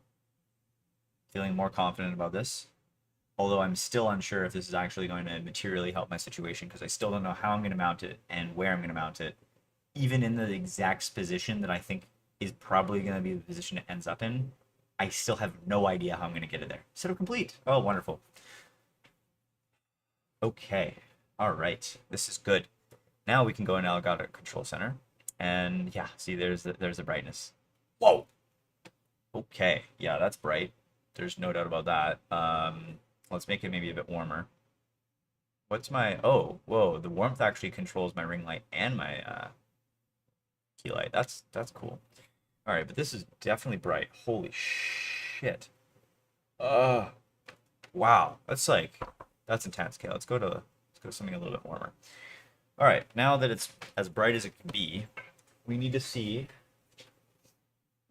if placed in a particular position, which is the only position I could reasonably see it being placed, if it actually makes my face not as unbelievably dark.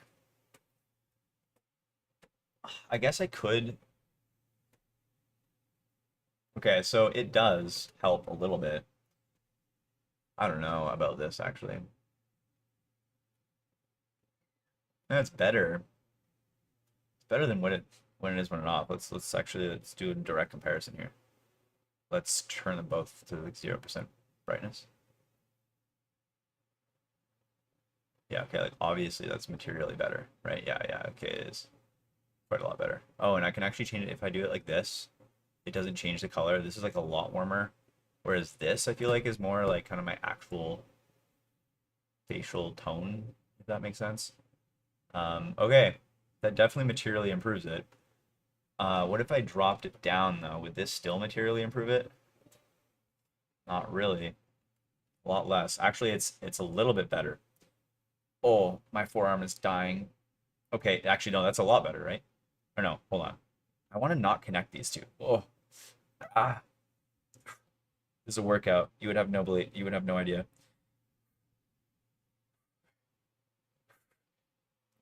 Okay, I gotta stop. I gotta stop. Oh my gosh, that hurts. This is tough.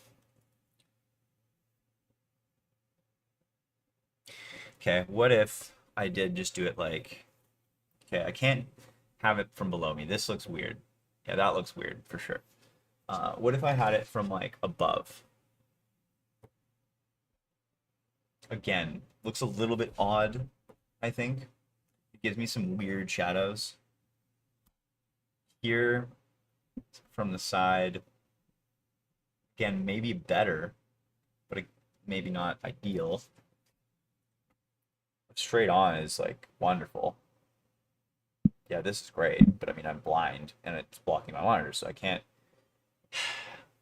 I think it might be a trade-off between lighting and monitors, and that's a darn hard trade-off to make. I'm thinking what I could do is I could raise my laptop stand in the top left and then put this there. Because actually, yeah, that's definitely something I could do. That makes sense. Totally makes sense. And the light is coming from this direction. Not too bad. Okay, let's try this. Wow, this is such a funny stream. I find this hilarious. I mean, no, not even just like this particular stream. I just mean the whole idea in general, like just like streaming my days. I feel like this is So odd. Okay, well, we're kind of in an odd place because I think I need to like, I need to actually like, I need to get into it a little bit here. Uh, okay. Okay, and then even if I did get into it, let's say hypothetically, how could I mount this thing?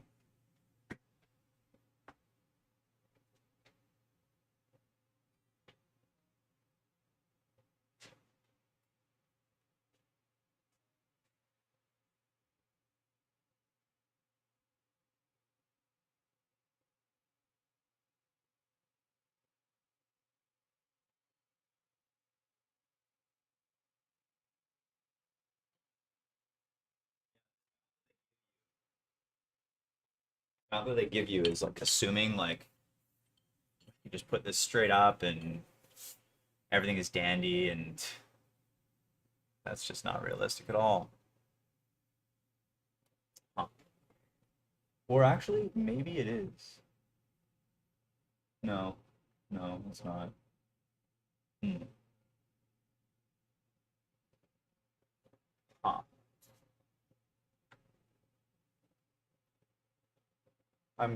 So motivated here though. I have like on multiple occasions been like actually not even on multiple occasions, like it's a daily battle where like I am frustrated by the fact that I'm like continuously adjusting my exposure to like balance between my face and like the background, and like I don't want to remove the background because like I feel like I don't know, like I just I love the view, and that's purely about it. And I feel like it's generally like a nice visual touch to the stream in general.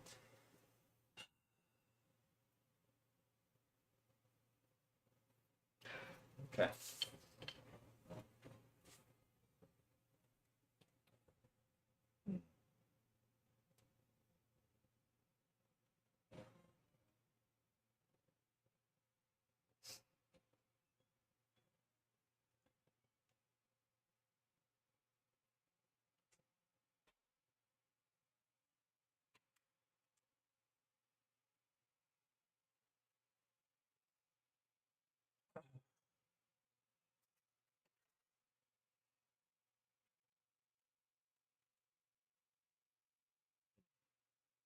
Yeah, this is tough.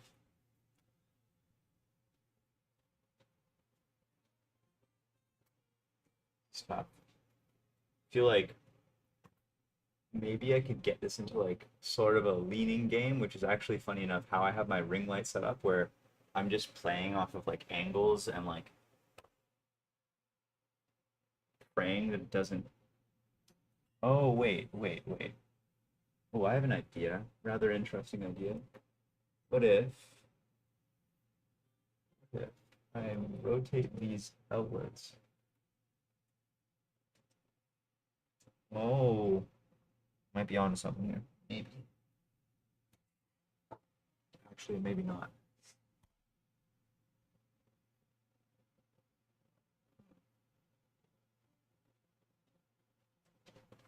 Okay, hold.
All right.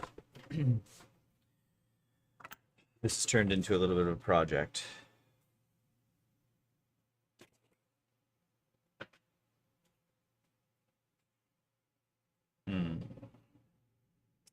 I'm trying to set up a key light.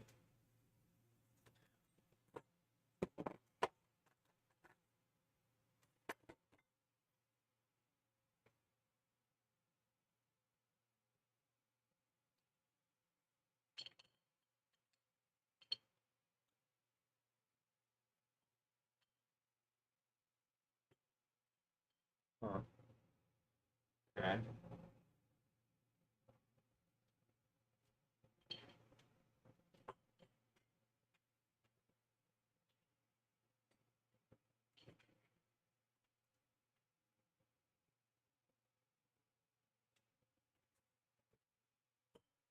Okay, in like a hypothetical world, this looks like maybe it could work. But it is definitely very hypothetical still.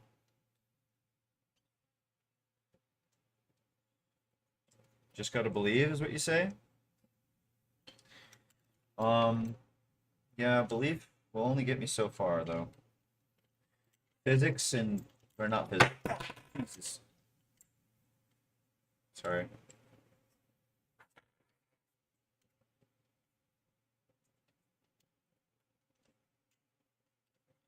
Okay.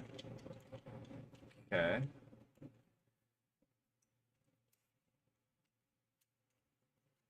What is this? Oh, it extends.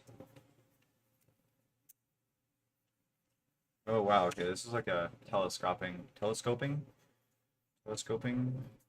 Oh, but it has multiple levels to it. Hmm. Okay, I gotta be back again. Give me like,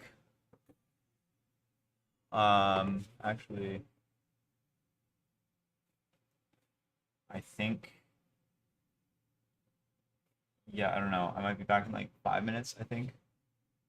BRB, uh, I don't know, 5 minutes. Having, oh, I need to, okay, so I haven't, there's no production alarms that have gone off, which is good. I'm gonna get Claude to review, but should be okay so far. BRB, grabbing, light, what is this? Mount, I guess? I don't know.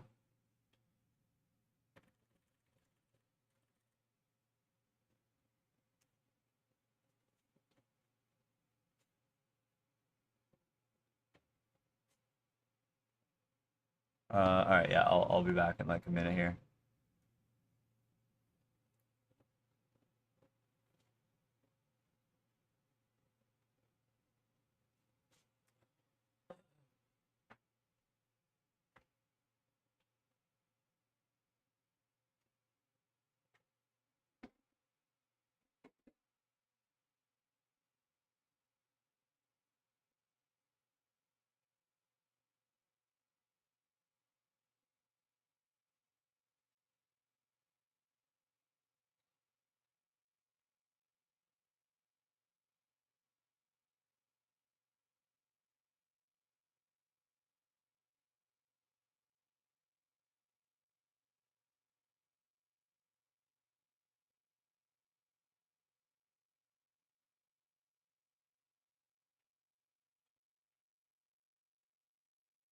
Okay.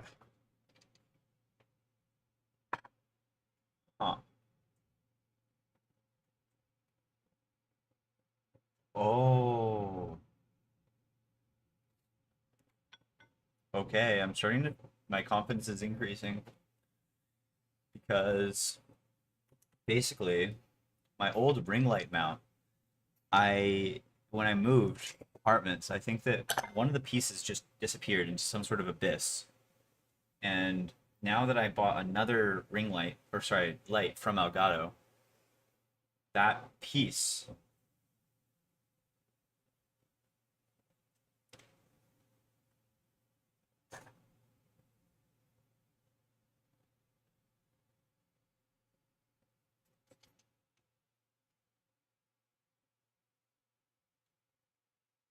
think I have it now. I guess between the two, I can't have them mounted both at the same time. So there's still a limitation. Like I'm still missing a piece, technically speaking. But with the two, I have like this flex arm, which like kind of rotate and stuff, and that does not come by default with this new light. So I can now reuse that for this situation, which is necessary. Thinking it might work. I'm feeling confident here. Let's see what we can do here.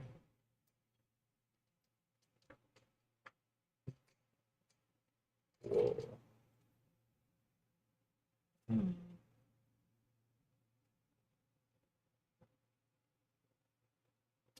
Okay.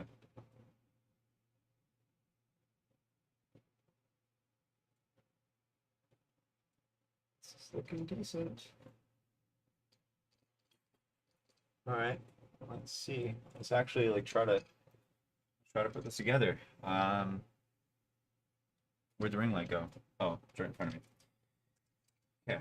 So if we have these, have this, I need to effectively take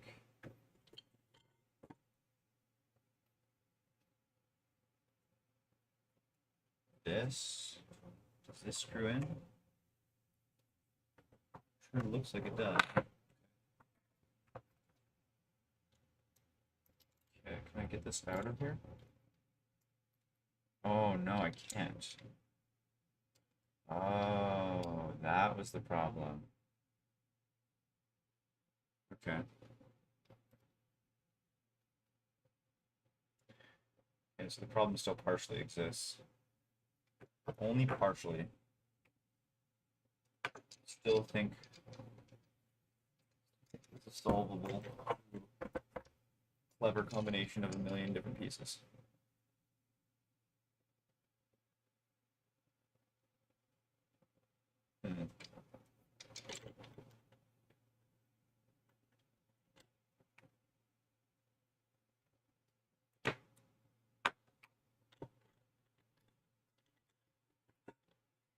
Oh my gosh, this is actually hilarious.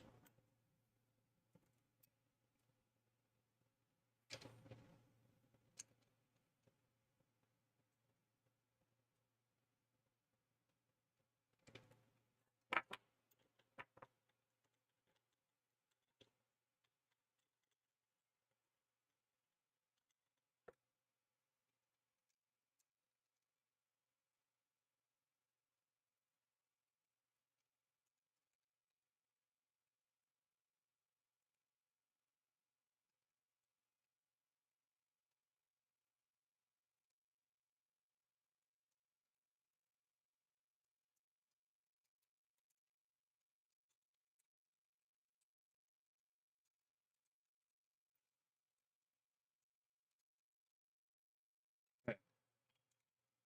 This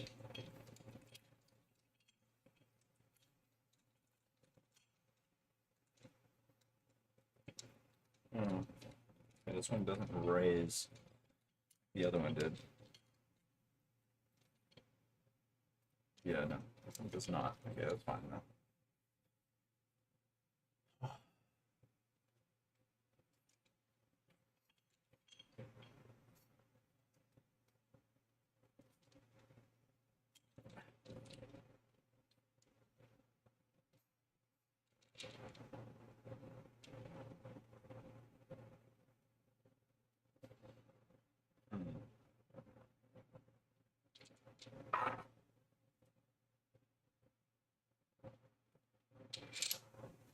Okay.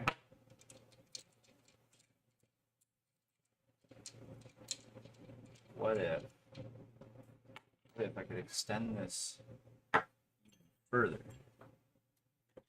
Taking this off, putting it here.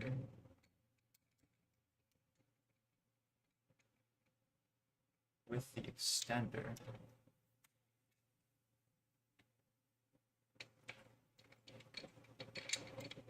Holy man. I should get an award for how complex this mounting setup is.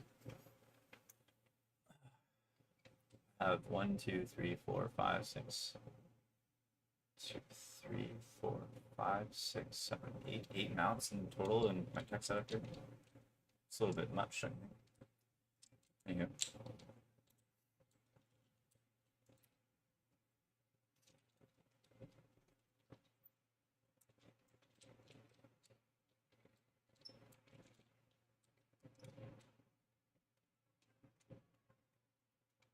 Okay. Now, if you look at this, I have like so many points where I can rotate freely. In fact, I could even go one more. Have another point where I could rotate freely. Oh, wow. It's actually going to work. It does. Oh my gosh. Okay, this is almost too much. See this? It's like rotation point 1, 2, 3. No, 4. Okay, this is a bit much, but I think it actually might be necessary because I need to go. Ah, that was not a fun noise. Go. In theory, you need to go over, then up, then out.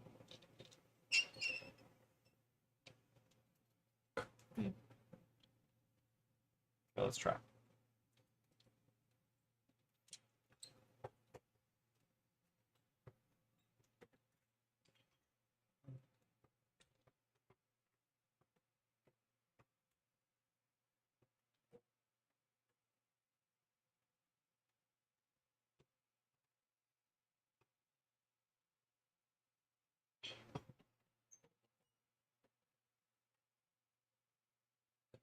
All right, I'm going down.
Need to go get an Allen key now.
dangerous operation with my computer plugged in. I'm basically, oh fudge, oh no, oh no.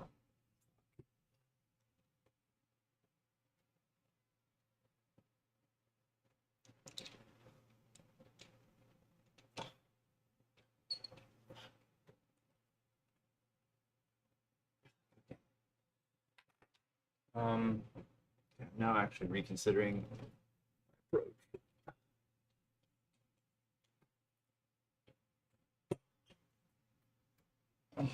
All right, I have failed.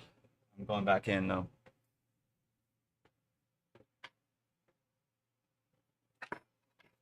Move my laptop up first.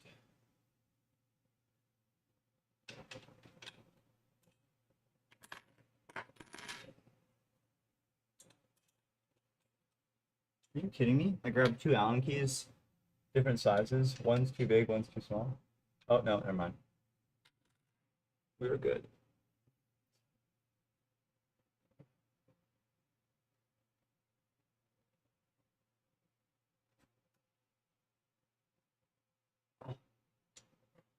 Okay, no, I'm actually starting to think that I can't do this with my laptop. I don't have enough like leverage. I think I need to move my desk. Oh god. Such a process.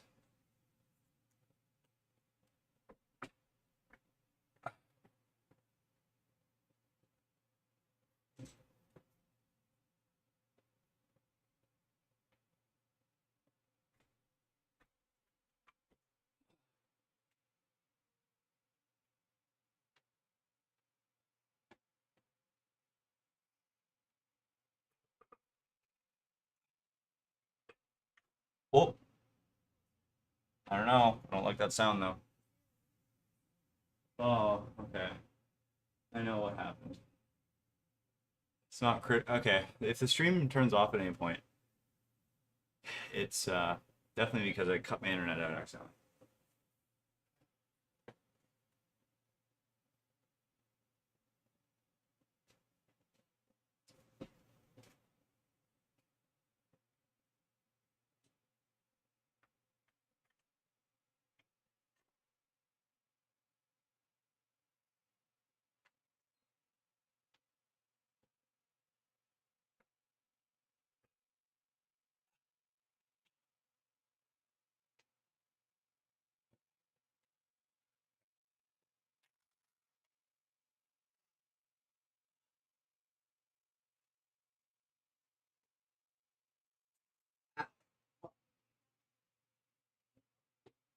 No.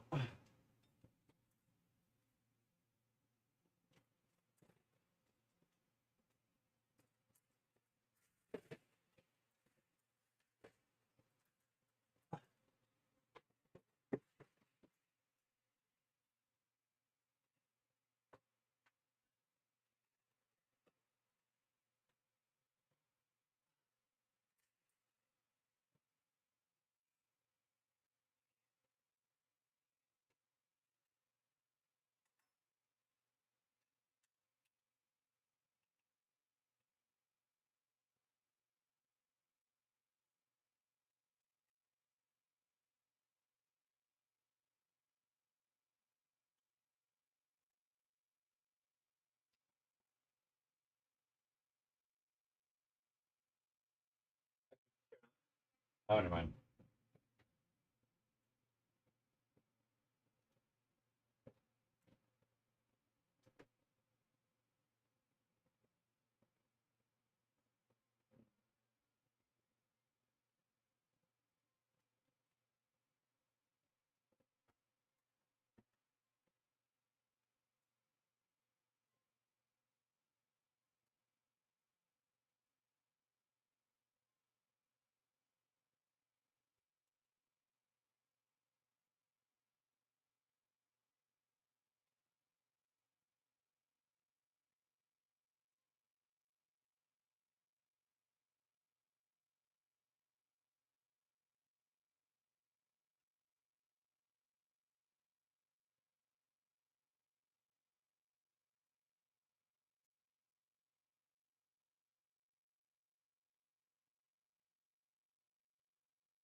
Okay, step one is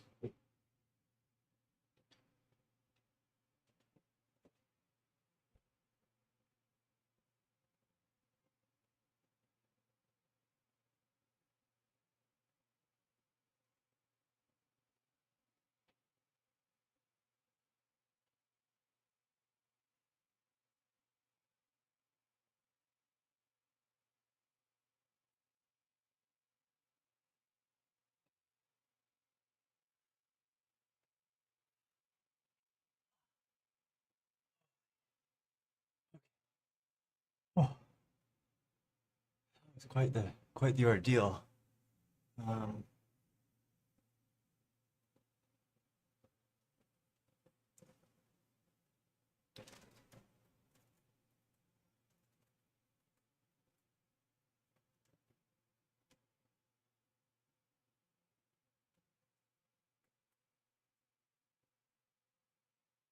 okay, my confidence in this whole scenario is slowly increasing, step by step. Then again, I have had situations where I will complete an entire desk setup only to rip it all apart and start all over again. It's not over till it's over.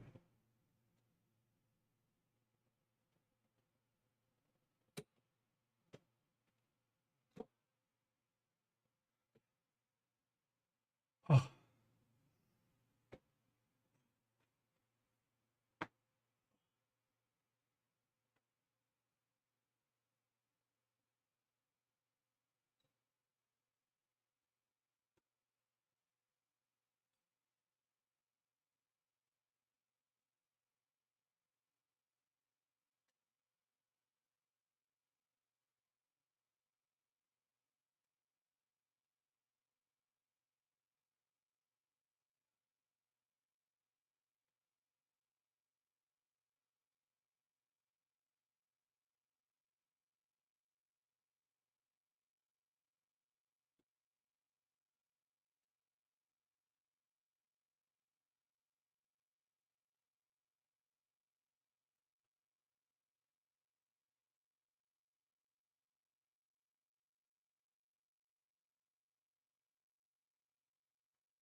oh no. Oh no, we're good. We're good.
Oh no. My fear of what I just said, how I've built entire desk setups only to rip it all apart because it didn't work. My fear of that is, uh-oh, it's starting to increase a little bit. Okay. What we need here is we need this to be fully rotated outwards. It's funny, this like 1200 pivot system that I have actually turned out to be completely required. This would not be possible if I didn't have a million different pivots.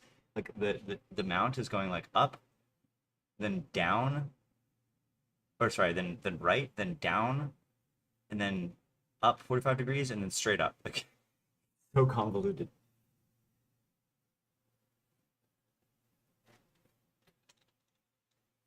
this to be this.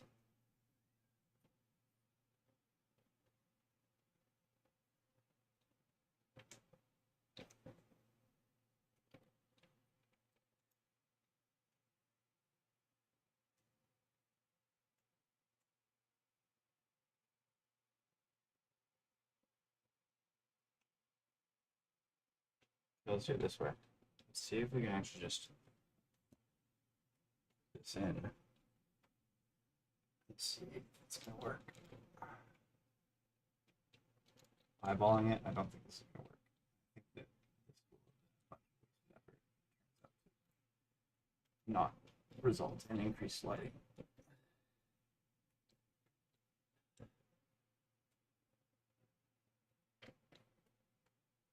Hoping it's not the case, of course, but I'm afraid that might be the case. What's going on here? This needs to go with this. This needs to go down.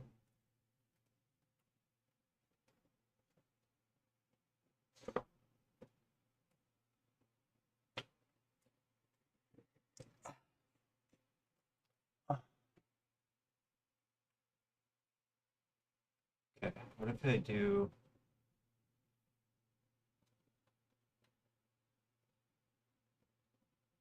Okay, we might end up with some benefit from this, but just not the amount that we were hoping for. Oh, this is such a workout. Holy shit. I'm getting so hot.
Holy shit.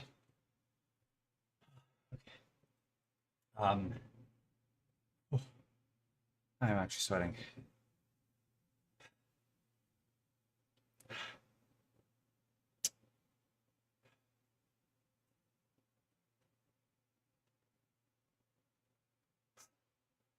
After all that, I don't think it's happening.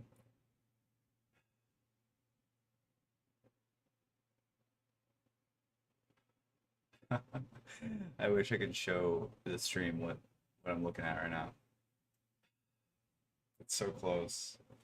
It's so close, but the complexity of the mounting and the angles is it's just too much considering it's like just where it's going. Well, actually I can see it, so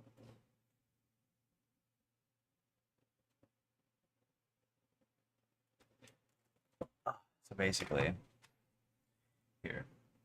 Of course, you know, nearly no one viewing this right now, but the majority of the stream is for logging purposes anyways.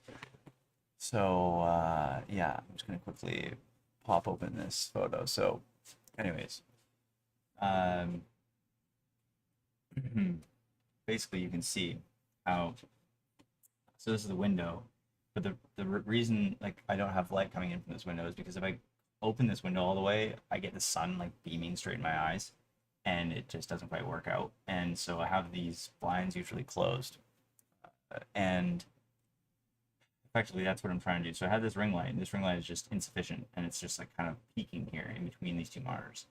And then I was trying to get this mounted, so it's like sort of like the mount right now is like up to here, and then it goes down, and then it goes straight down. Or sorry, it goes like up, goes down, or no, it goes like right, and then goes straight down, and then it goes like this, and then up.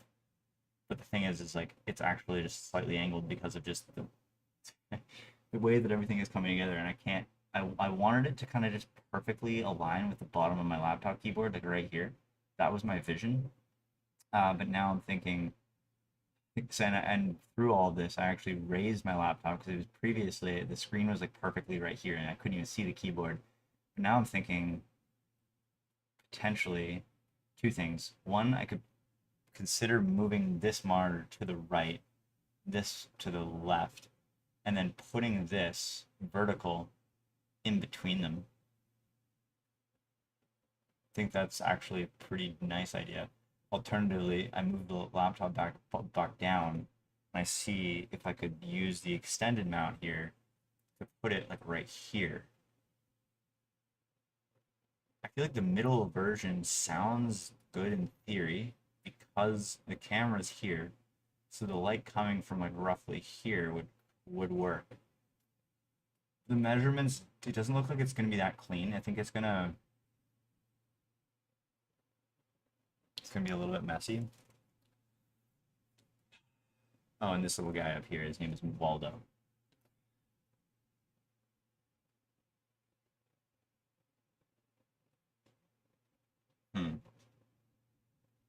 Okay.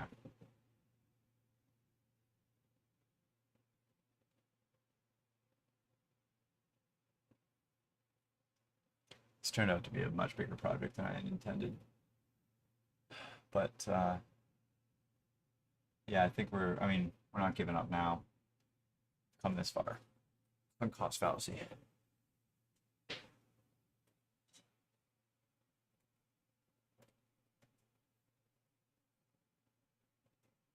Shit.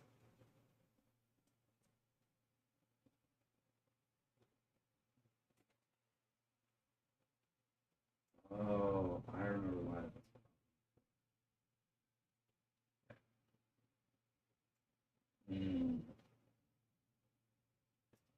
I see.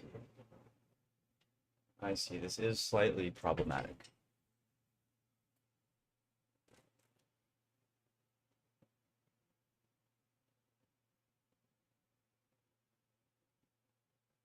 Doesn't quite work how I wanted it to because this monitor is on like a really huge pneumatic mount, and the arm has to go like back and then forward, and it hits my window if I go anything more to the left, or pardon, to my right. On the stream, what is this, right or left? Anyways.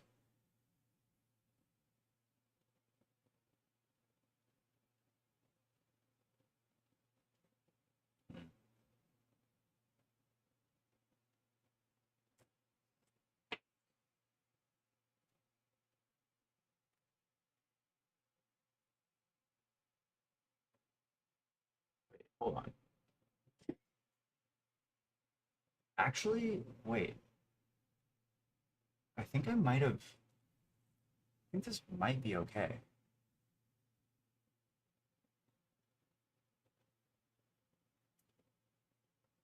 I might just have to. So, I did just get it to a point where it's flat.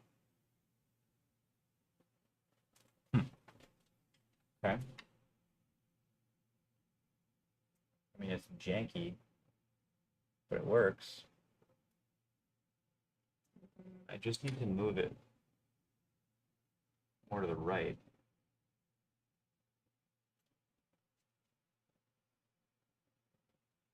I need to move my laptop even further up.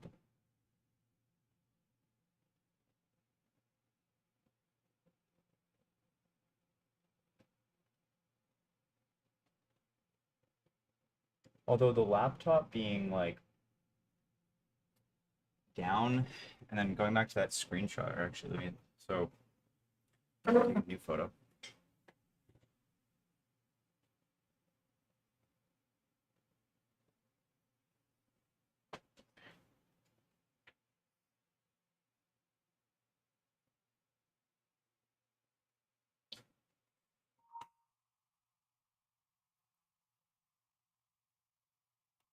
So, anyways, yeah, I did get it actually. I did get it square, but from my angle, you can't see it in the photo here. It's actually blocking like the bottom 10-20% of my screen of my laptop. So I would need to move my laptop up more. Um, Moving this smaller to the left, it might work, but I think that it's gonna the monitor arm is gonna dig into my window a bit. And it might be restricted there. I don't really want to play with it too much. I am starting to think that maybe bringing this down back to where it was, the laptop back to where it was, the screen ends up being like here-ish, and then the lighting being up here, coming down at me. It wouldn't be as straight on though. It's actually it'd be quite high. Quite high. Let's just test how that would look. I mean, we can kind of get a general sense for it.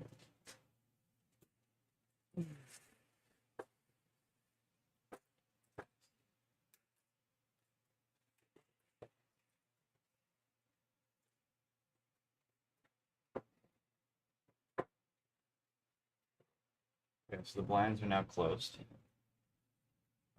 This is not plugged in, so it's not going to be very helpful.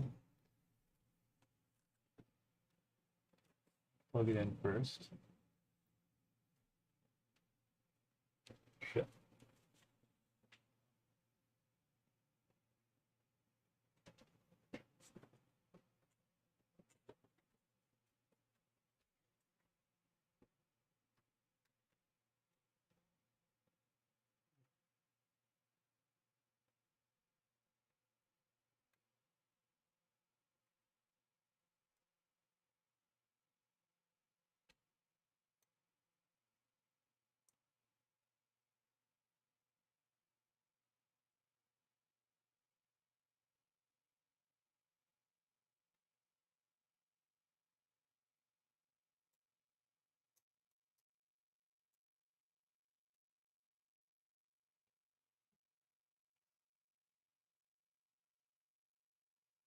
Okay, even here, actually, though, like this is a lot better. Wow. Hmm.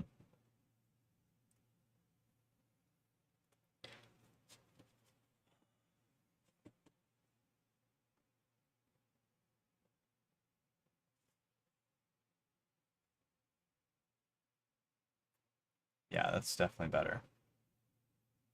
Kind of wish it was coming from behind my camera a bit, but not absolutely critical. I think it's like hmm.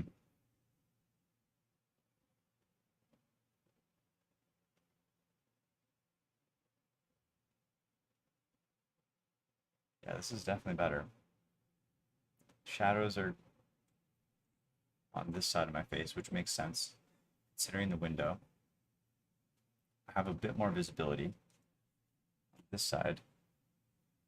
And in addition to all of that,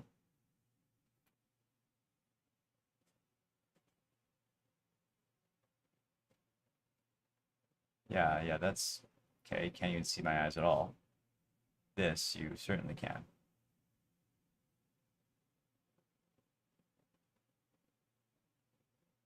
Wait, hold on. I need to turn down. Whole point was to turn down the exposure so that the background wasn't overexposed. That was the whole point. Now, even here, Nat, are you still lurking in the background there?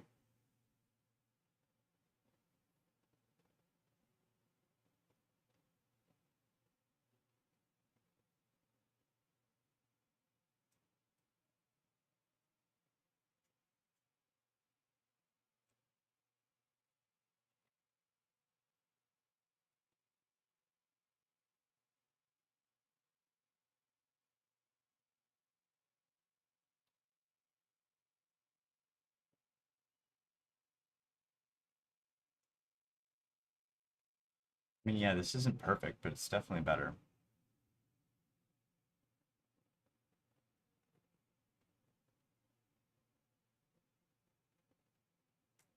Hmm. Especially considering it's not actually final form. Raise it a bit. I think actually go like this, maybe. Oh,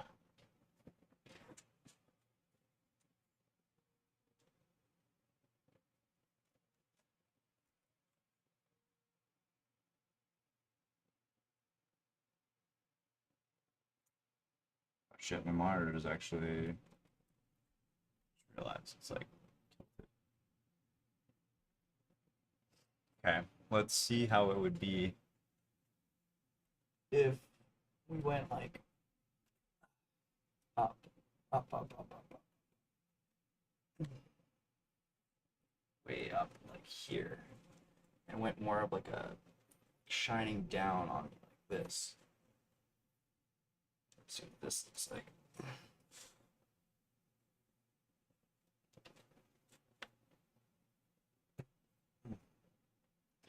Oh, the ring light actually might be too heavy. Now it's just like it's rotating when it shouldn't.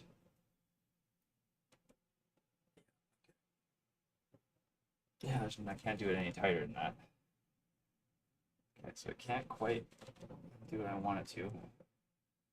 Let's get it to a decent spot then. Here.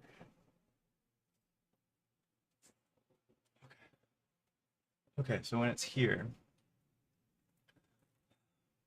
yeah, it's noticeably not as good as what it was.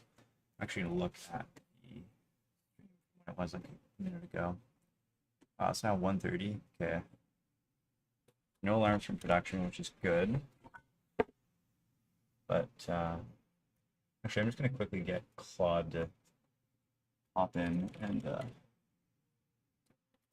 hey, could you just look into the production AWS logs and see if you notice any odd behavior after the deployment that I made like an hour ago?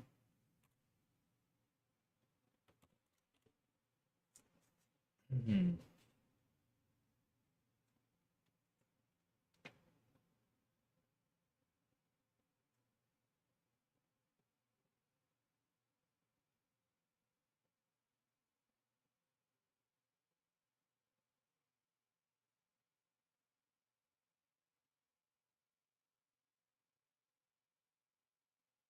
Hmm.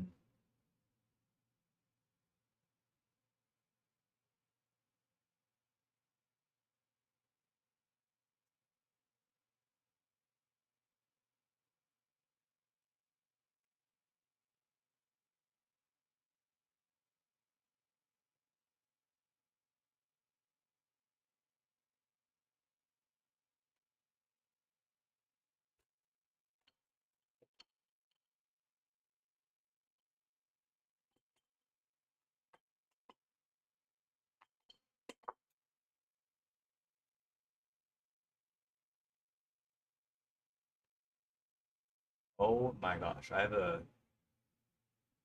Oh, whoa, new insight. Okay.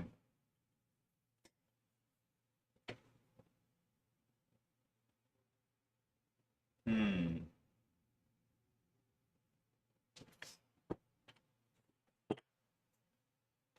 Okay. Let's get this thing off of here. Unplug it. Unscrew it. This is a very interesting insight, actually. Could be a game-changing insight, actually. Wow. Two things stand out. Oh no.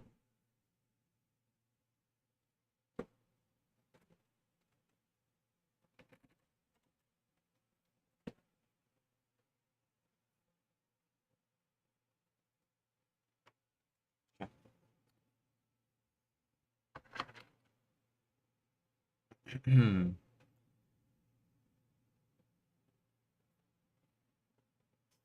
Okay, so now what I'm thinking is I actually might go in from the left side of my desk and go like up and over some of my other mounts and then have it like horizontal instead of doing it vertical. Okay. It does sort of revert some of my very hard work. That's okay.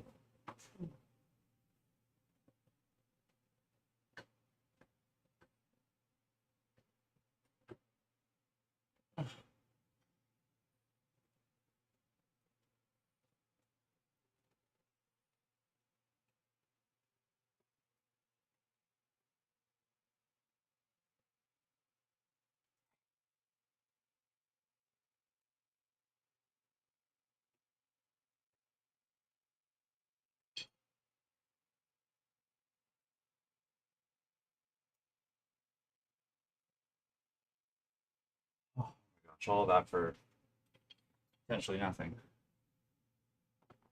I'm gonna go here. Here. This. Nothing.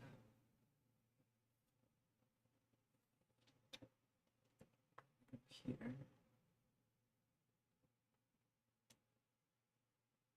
Slight limitation.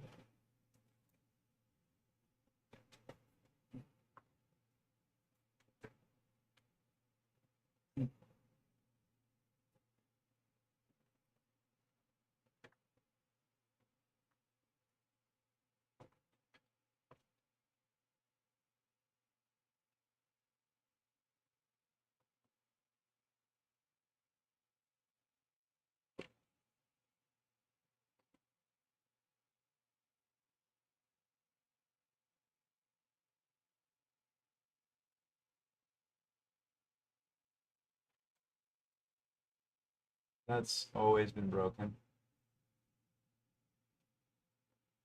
What the heck?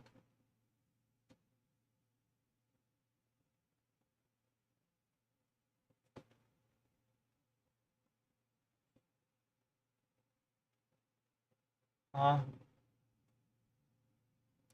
Wait, sorry, what is that pre-existing error? Also the Swagger UI that I think was always broken, according to my understanding. So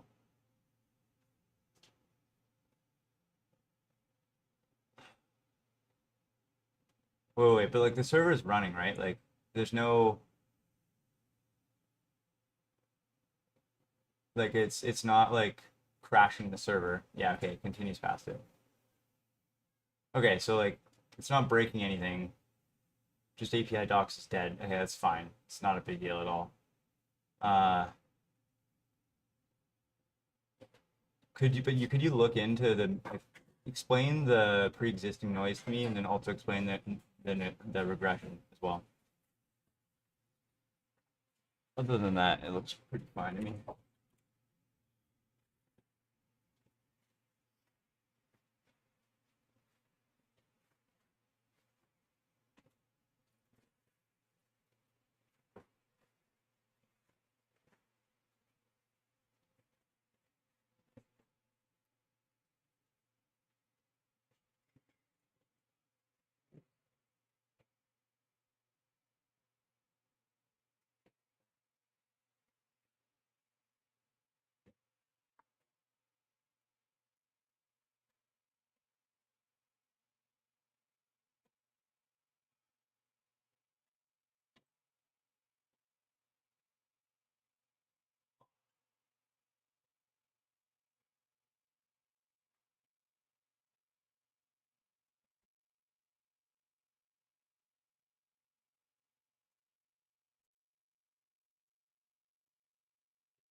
I've figured it out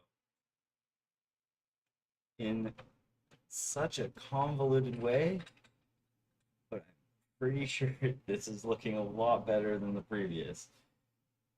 Oh, oh my gosh, I gotta take a break though.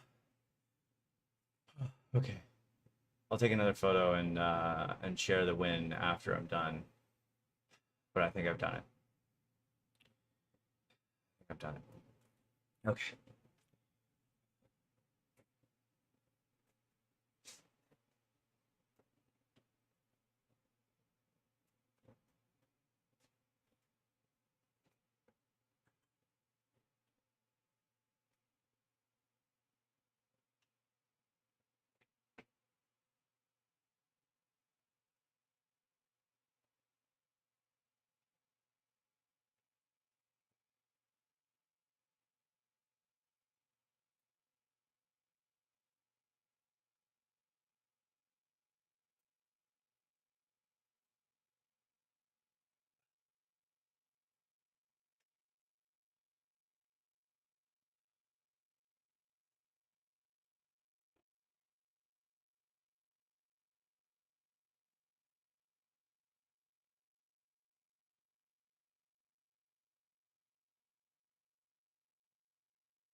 Hmm.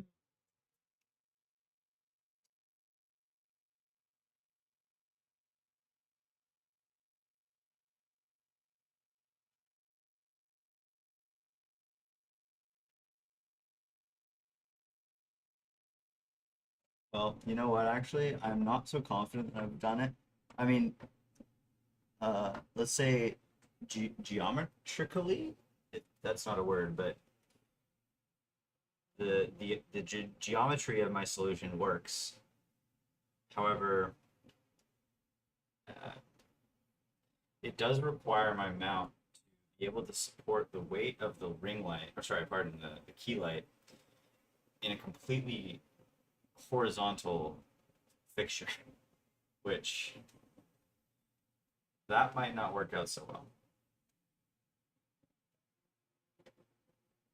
But then again, it can actually rest on the bottom of my laptop mount, so maybe it will work.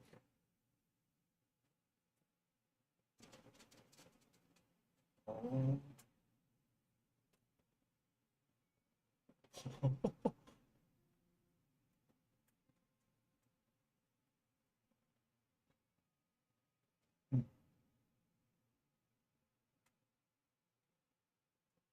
Oh my gosh, it actually does rest on the bottom of my laptop mount. That's so funny.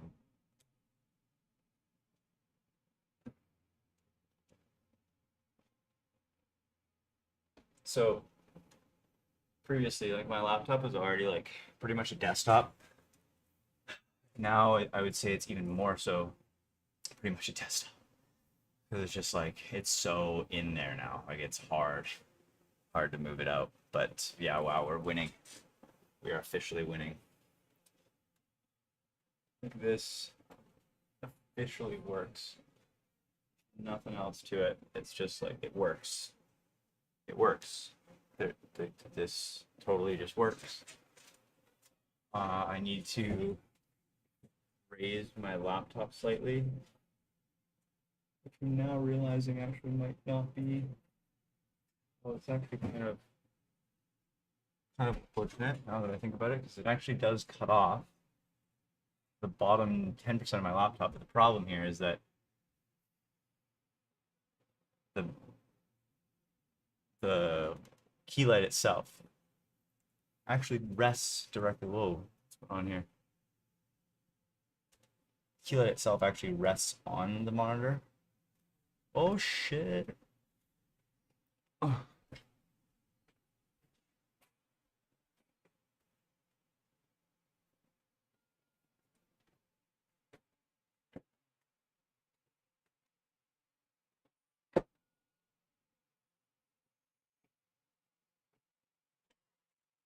Sorry, not on the monitor. It rests on the monitor mount, or sorry, my laptop mount.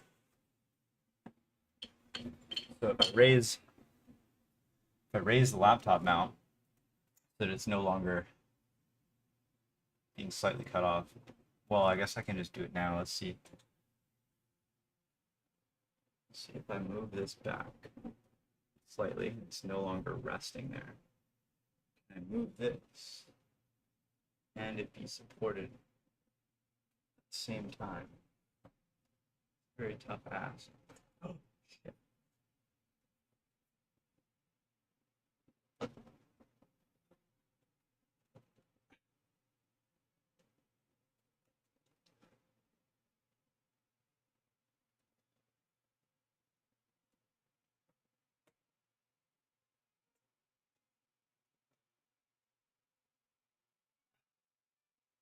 The answer is no. It actually does need something to rest on, meaning that. Oh, yeah, I'm good.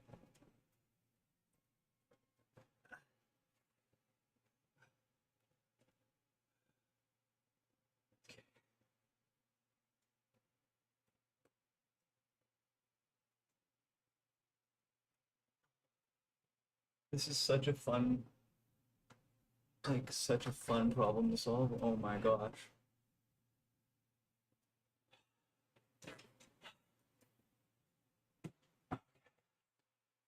Uh,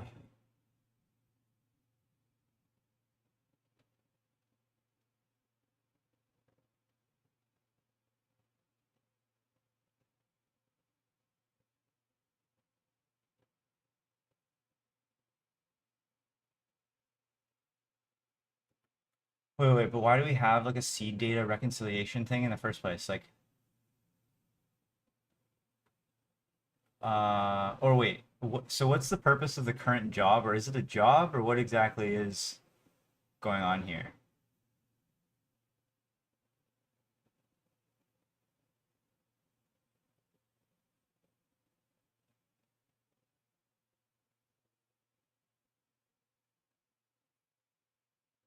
And then yeah, for the Docker, or sorry, the Swagger thing, like yeah, we never use Swagger in prod. Like you can just completely disable it in prod.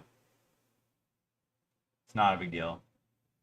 But yeah, swarm the code base, spawn a bunch of sub agents to like fully understand that part, and then just like make the minimum change that isn't hacky and just like disables it in prod or something like that. And then for the reconciliation thing, why does it is it a job? If so, why is the job needed? If it is needed, that's not a problem. But yeah, we definitely shouldn't have seed data in the database at all. So we can just remove that if that's still there. Whoa.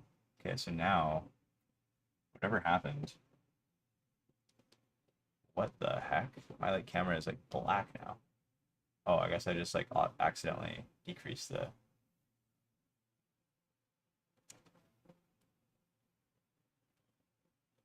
Yeah, okay, we're good now. V.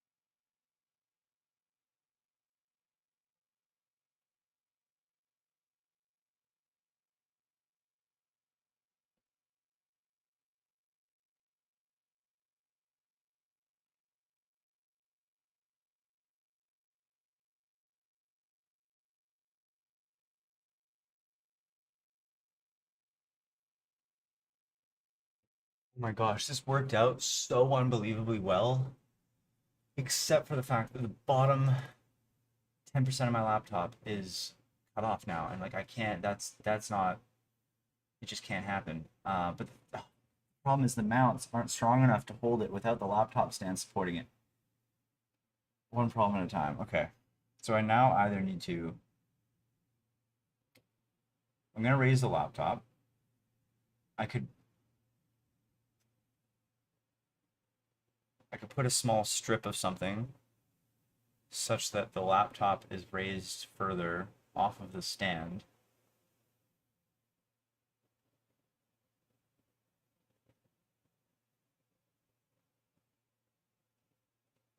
Um,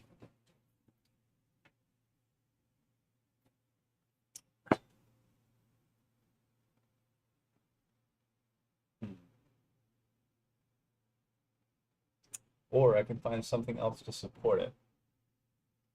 There is no such thing.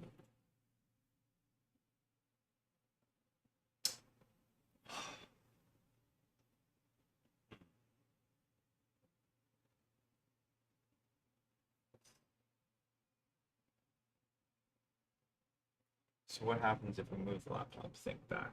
Let's just free roam this. Okay, so it just falls, it falls, it falls, it just slowly falls, but it's just not able to support that amount of weight. It's not designed for this, which totally like, yeah, it makes sense. It's not designed for the crazy shit that I'm doing right now. Okay.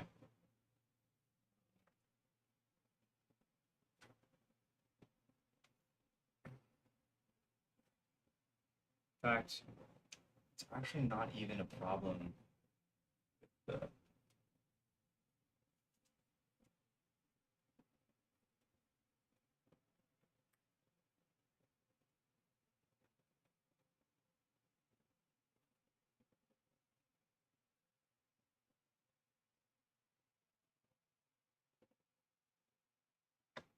oh, that's not even a problem with its strength. It's actually just not designed for what I'm trying to do.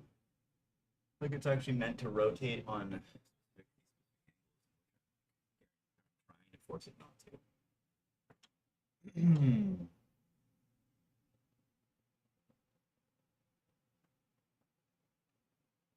It's the rotation that's killing me. Okay, wait, what if we positioned it such that the rotation isn't actually the problem? What if it was positioned like this and oh, I see why. See why that's a problem.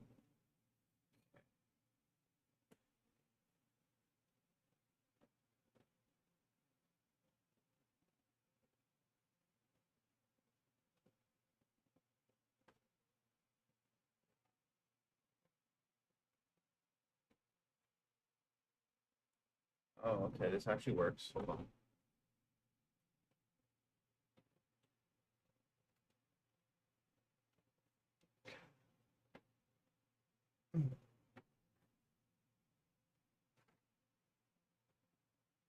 It's still just not strong enough.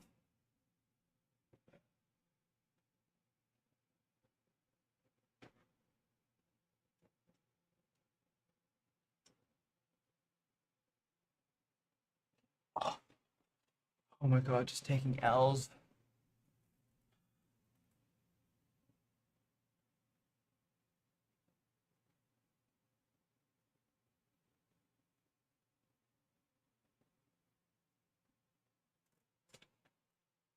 Hold on, hold on. Marketing real estate demo workspace ID.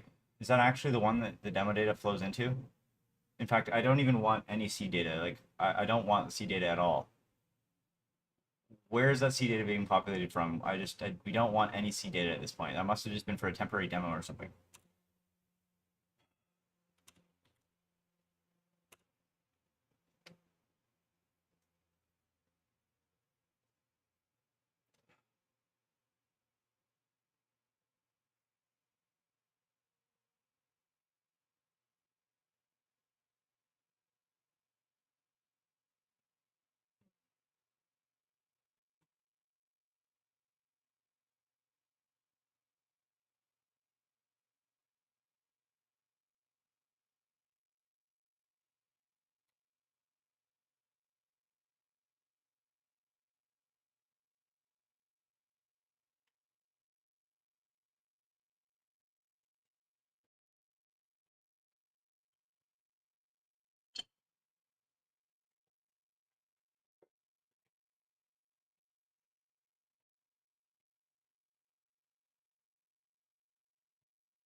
give you this cardboard, the packaging, the box.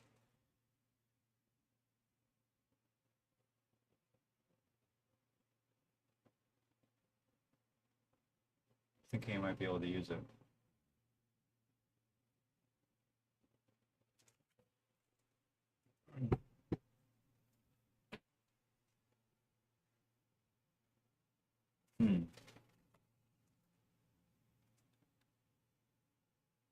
This could work. It's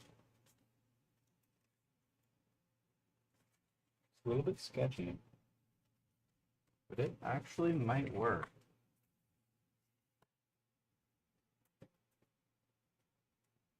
Ooh. No. Oh no, my Thunderbolt 4 cable is now the bottleneck. Are you kidding me? Oh my god.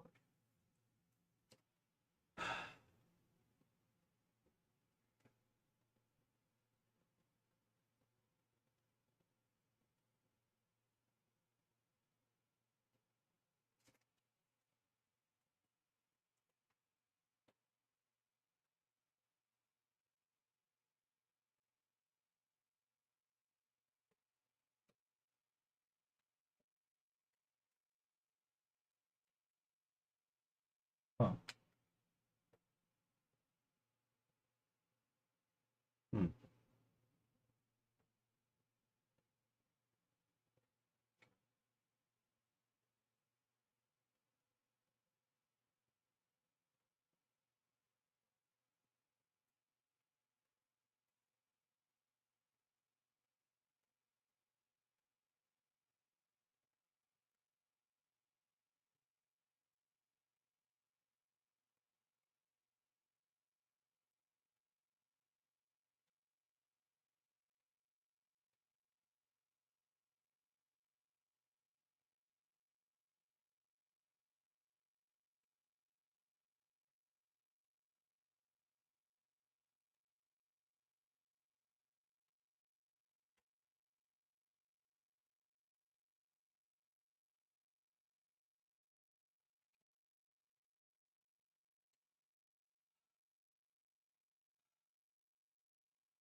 Fine. I'm just like kind of I'm feeling defeated, I'm not gonna lie.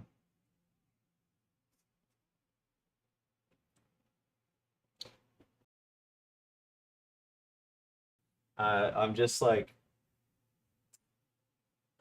I've been trying so many different configurations to get this lighting to work, and everything that I've tried is like it's it's so close to working, and it's like perfectly imperfect.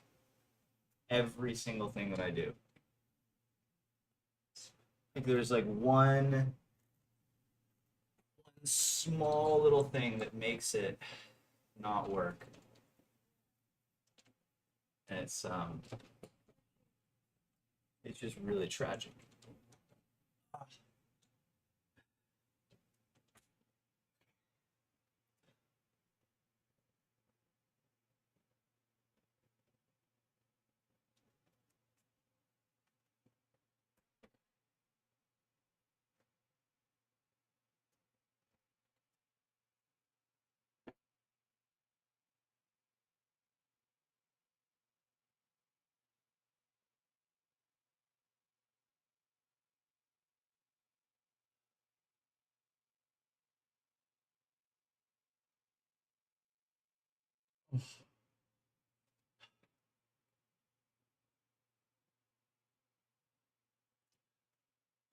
When I originally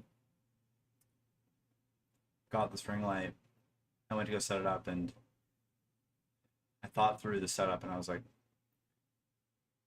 this is probably not going to work. That's why it just sat for so long. And or I knew that it would take me hours to figure out a way for it to work.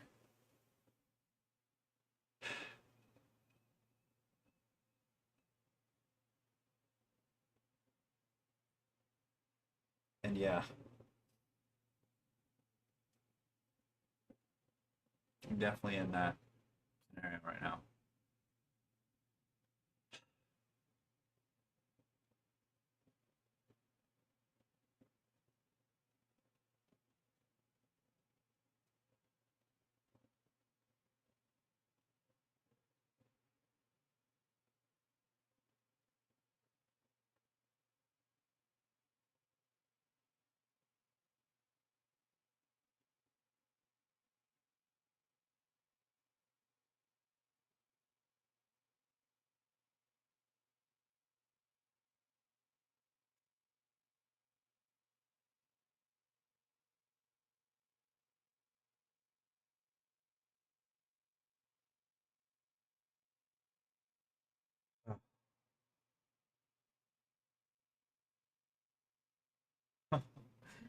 So close. Oh, that's what bothers me the most is that it's so close.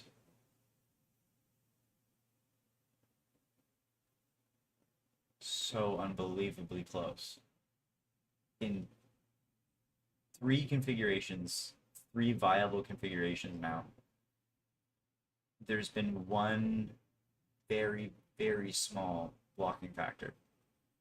So small. But the problem is that that blocking factor is small but critical and like unsolvable by like some hacky solution. Like there was one point where I, in order to get like this shelving unit attached to the like underneath my desk because of how many mounts that I had around the side, basically there wasn't enough room for the mounts for this like the shelving unit, and I can't remember. I think I drilled a completely new hole in one of my mounts using a drill bit that wasn't even meant for metal. And then I think I went through like three drill bits or something just because I was impatient. I was going to order something on Amazon, but I made it work and actually it turned out great. So my point is that I definitely I will go to great lengths to make something work. But the thing is like this is something that is it's actually defeating me.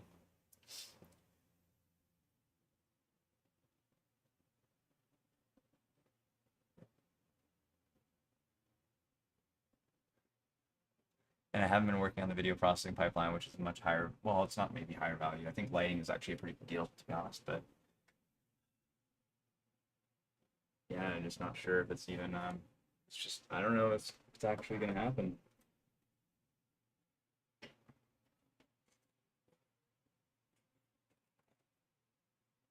It's it's so close. No, like this is fucked. Like it has to happen. It has to work.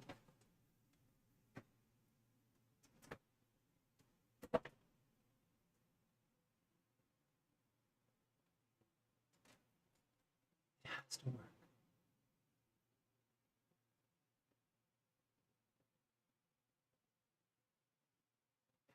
So close.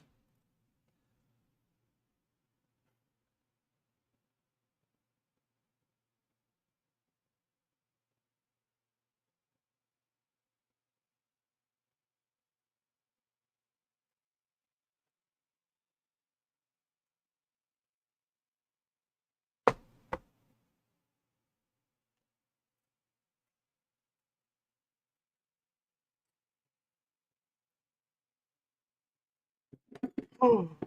Oh my gosh! I almost just ended my day with water all over my entire setup. That would have been terrific.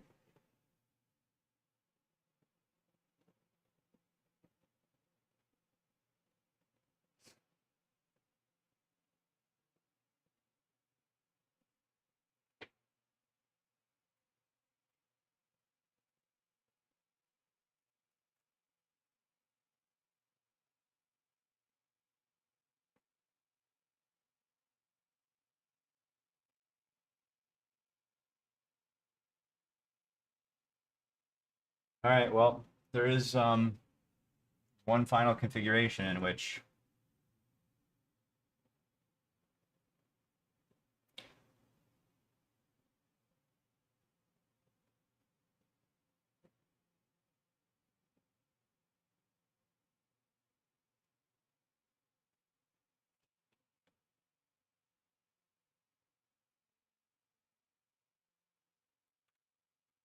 no, no, hold on. Like what I'm talking about is ignore the C data for a second. Like what is causing the errors in the first place? That's what I'm confused about.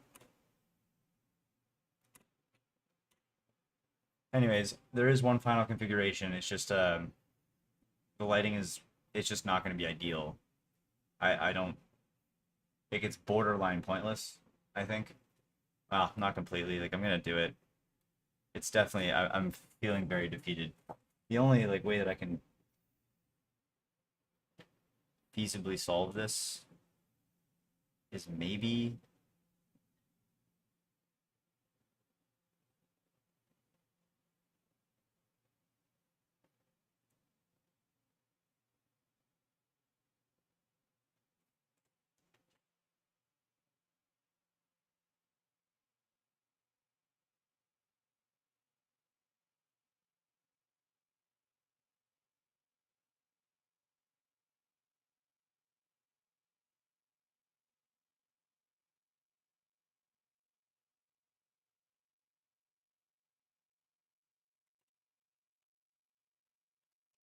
okay. Yeah, go ahead. You can just clean up all the seeded data in prod, but this is a very, very, very risky scenario. So, because you're dealing with real prod data, of course. So spawn like 10 subagents to validate what you're doing before you actually do it.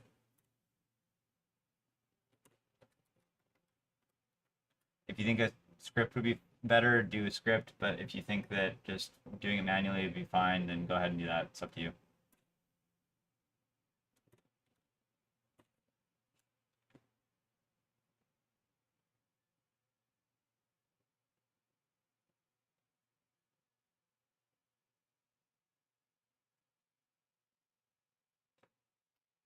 Also, for the setup swagger, it should just only set it up if it's localhost.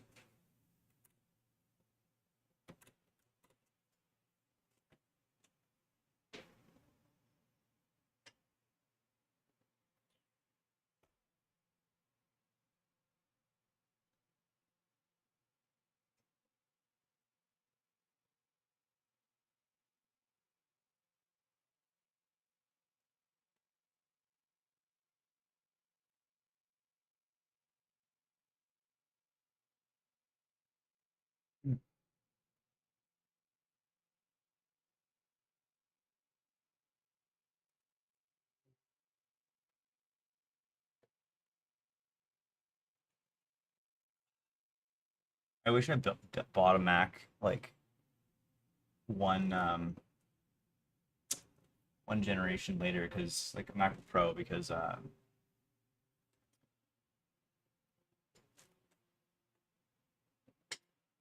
the current or the version that I have, it doesn't support as many monitors as I would like. And like I'd love to just like get rid of this Mac as a part of like as a even in my setup at all. Like just not even have it as one of the monitors, and then just use an actual monitor. It'd just be a lot cleaner than what it exists right now. But whatever. That's what it is.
Okay, one thing I could consider doing.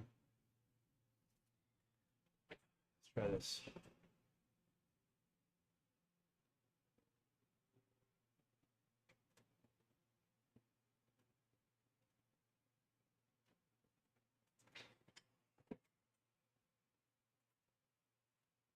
Not a huge fan of this option, but it's actually not that bad. Hmm. How much do I hate this? It is a bit high. What I'm considering now is I'm raising my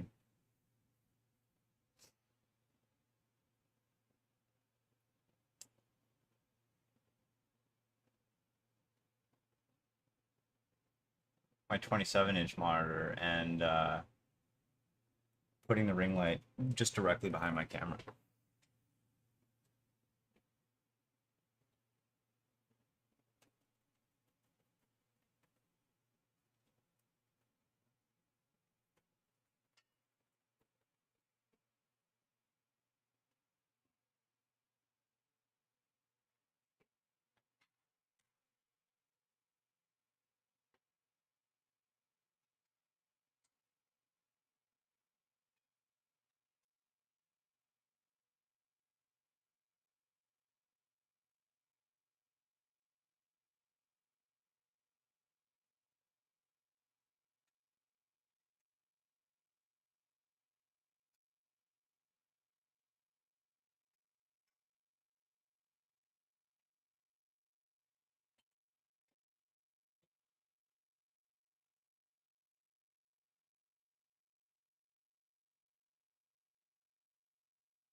Not that bad of an idea.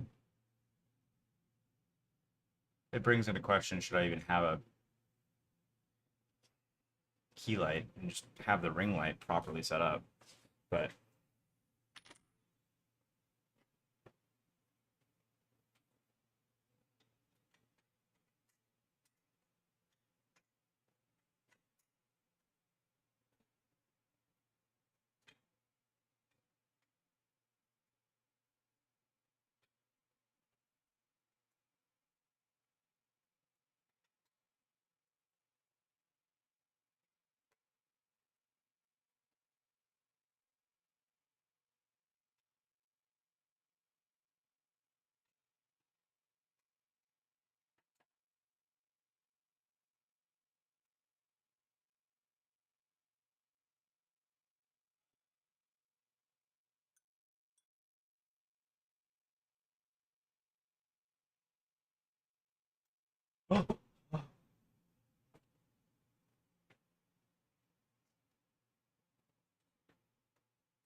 One last thing.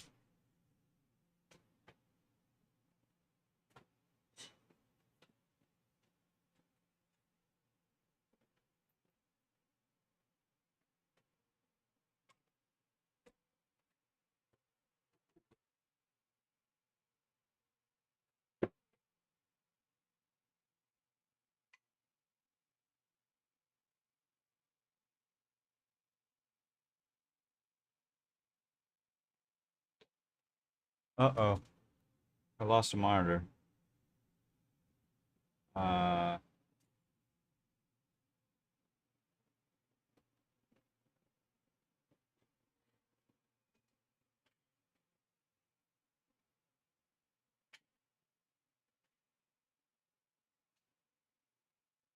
the heck?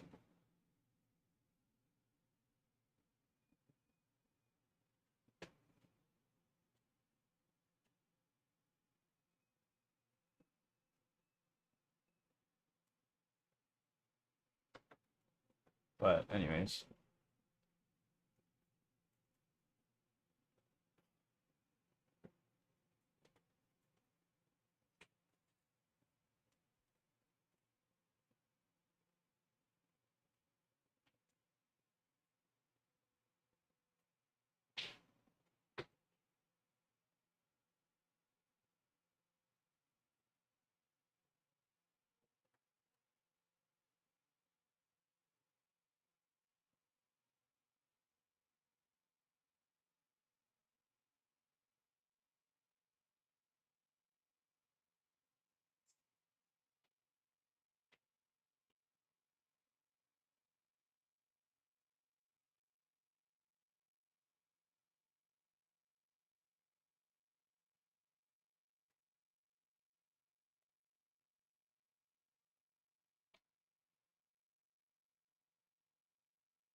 I don't even like why are you even suggesting that we make a backup? Like the account that you're talking about is just like an internal account. As long as we're scoping everything to just that one account and that's it, it's not a big deal. Like this is not a customer account. I just don't want you to impact like other accounts aside from that one.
Yep.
Here goes nothing. Final trial.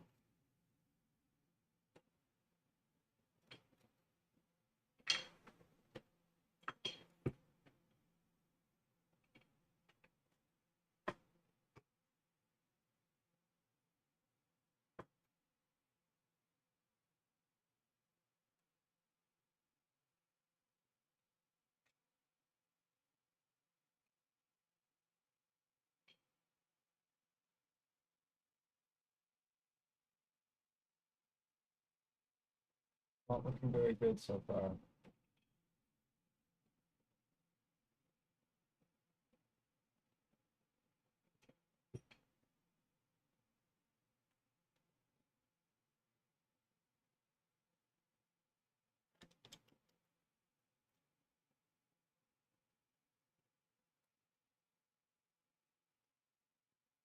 Mm. Actually, never mind. I think we might be okay. Well, said that about an hour ago. I will tell. Ooh, yeah, I think this is definitely gonna be the last trial. I'm admittedly losing my spirits here a bit.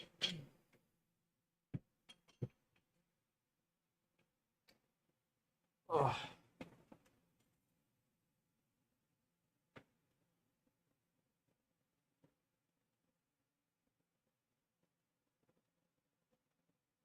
Mm.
This didn't work, and then if I have one small final adjustment to make, but if this still doesn't work, the last 3 hours, I don't want to say worthless because I've now learned that I physically cannot do this, but pretty close to worthless.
Okay, well, I guess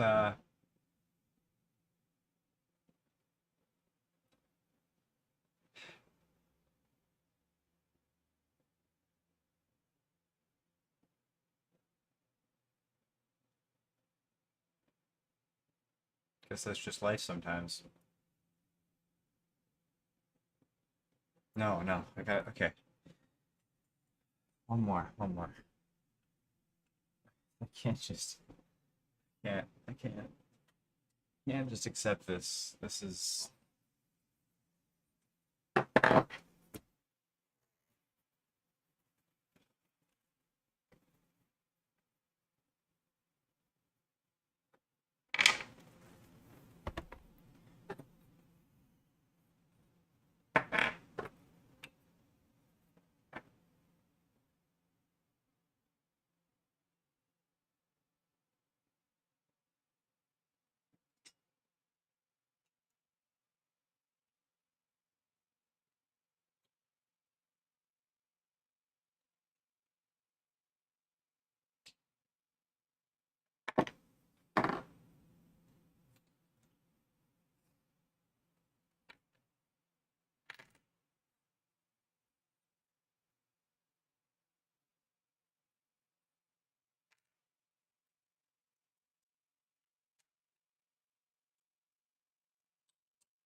wait, how did I do this before?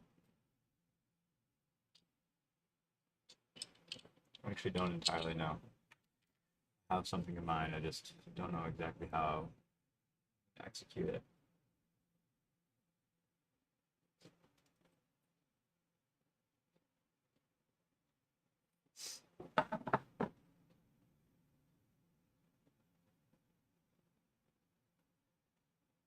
Snowflakes.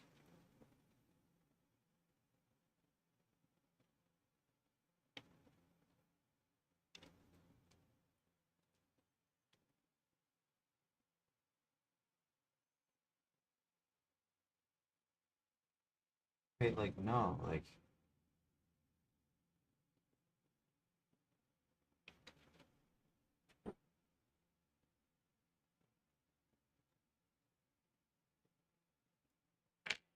okay.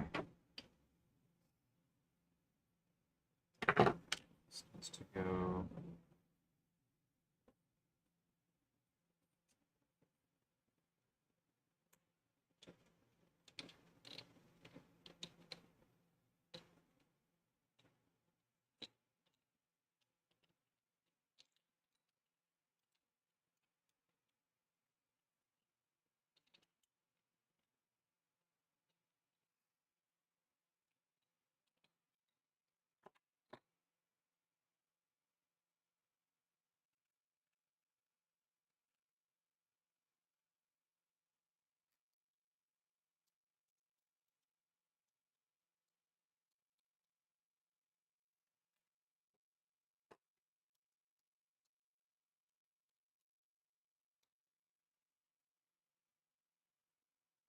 Actually, you know what? I think yeah, I think that's a wrap.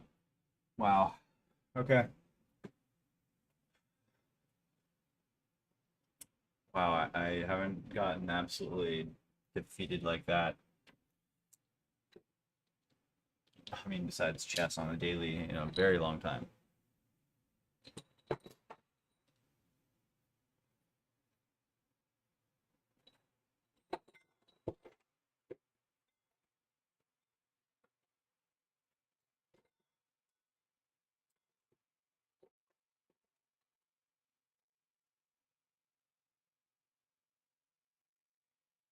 Like, wow. That is yeah,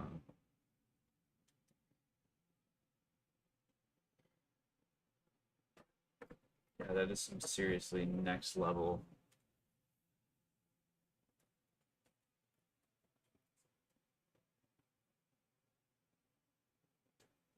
feet.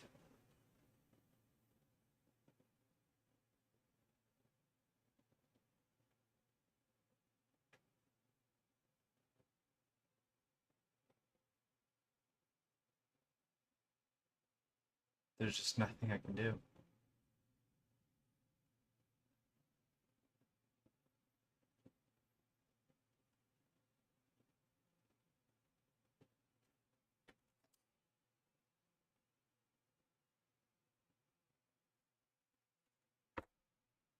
Okay.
Oh, pretty terrible. Oh, I've been battling this for like 3 hours. I just, yeah, that's what it is.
Yeah, onigiri?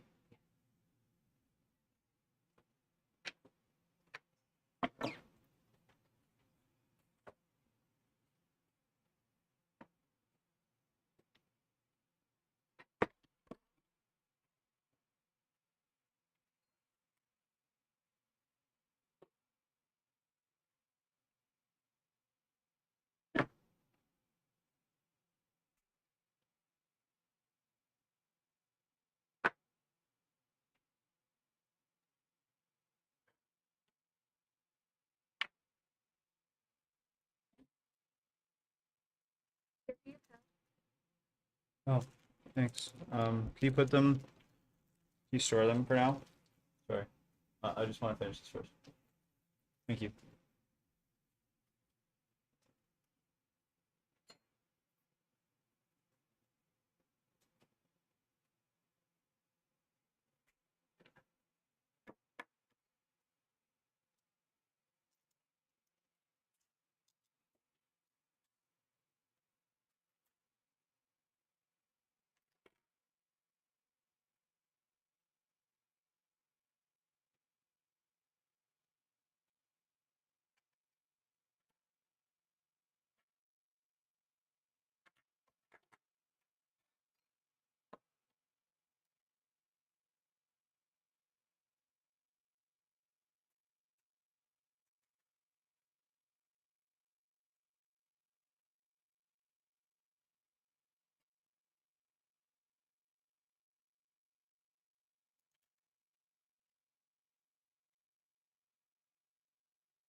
Perfect. I'm missing.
Okay, you know what? Well, yeah, I'm taking a break. I just everything is now falling down, and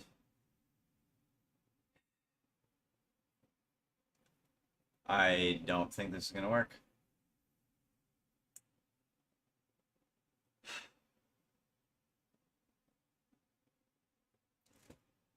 Yeah, all right.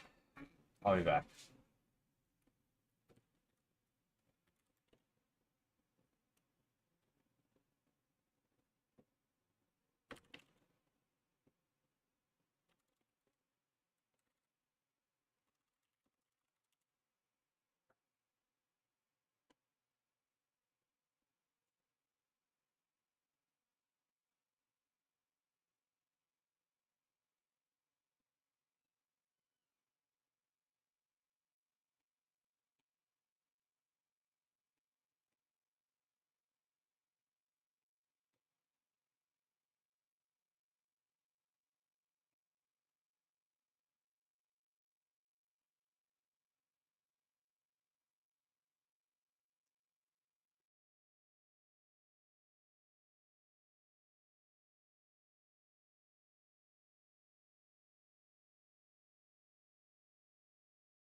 All right. Well, um,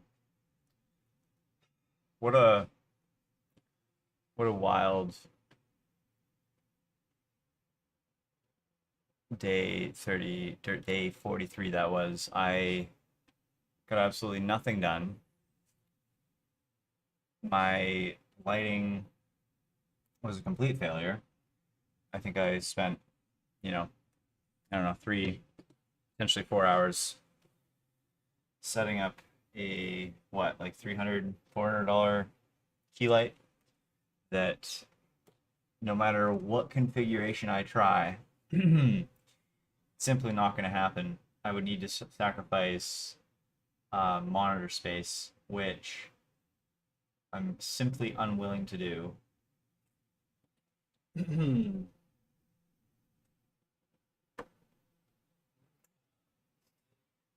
Yeah, I think, I mean, I'm gonna keep it because eventually when I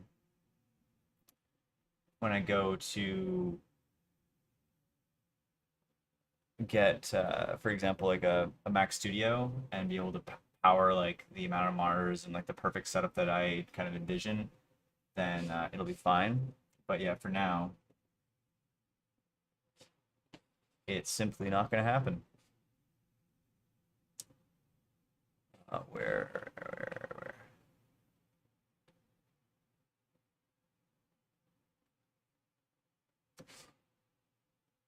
So yeah, the subpar lighting is going to be something that's just going to continuously frustrate me from this point onwards, which is, yeah, I don't know. Like I feel so unfinished because, yeah, like I said, I haven't experienced just a complete defeat like that in a very long time. And whenever I do experience a complete defeat like that, I figure it out. Like I'll buy some sort of part on Amazon that will allow me to do what I want to do, or I'll, drill a hole or zap trap something, but it's just no matter, I can't think of any way to solve this problem. So yeah, anyways, all right.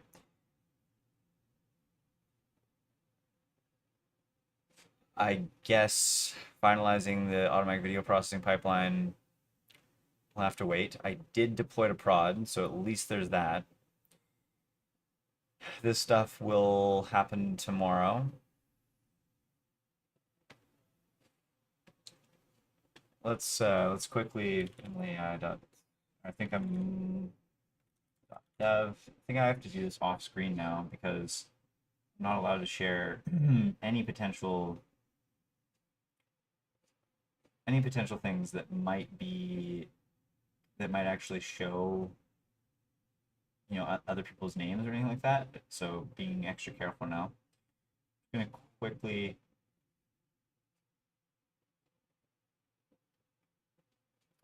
pop in to test out EMLY.ca. Test out the deployed code, just make sure that everything is working as expected. I don't see one reason why it wouldn't, but let's go ahead. Yeah, this part I can show. All right, we can see this, yeah? All right, so I don't know what the heck the changes are for, so let's just ignore those. But okay, Kyle.com, everything's fine. I will give a call and actually test that in a second. But let's go ahead and click add capability. Now add-on. Ooh, the only thing I'm wondering about this add-on is like right now we have like uh,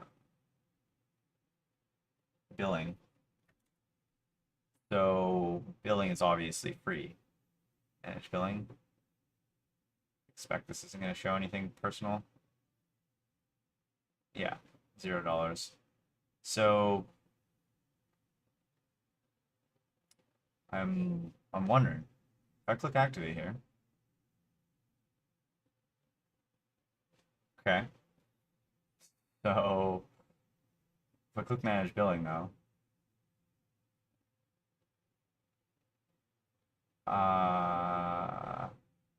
okay, so I didn't get billed. And it looks like so I just got to go in and apply a discount to that as well, which isn't a problem. Okay, that's fine.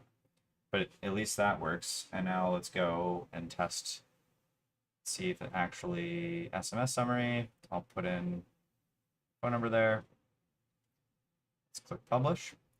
And let's try to book a meeting. And in theory, everything should work. 368 210 8801.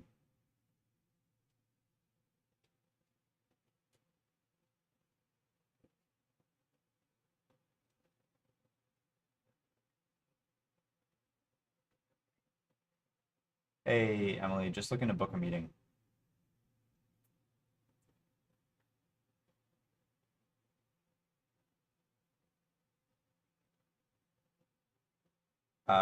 Tuesday's great, thanks. Yeah.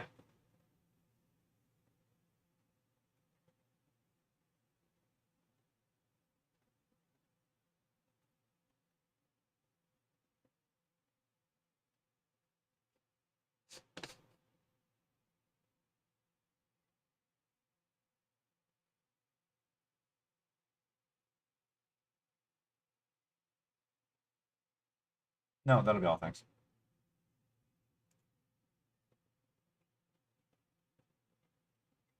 Yeah, you too, bye. Okay, that call went extremely well. So no issues on that front. Looks like the Slack integration is still working perfectly. Cal.com integration is working perfectly. Yeah, generally okay. I'm scheduled in, and I got a text message with that summary. So yeah, okay, everything is working as expected. If I refresh the page here, we should see that call processed end to end. It was. That actually only took a minute. Nice, that's cool.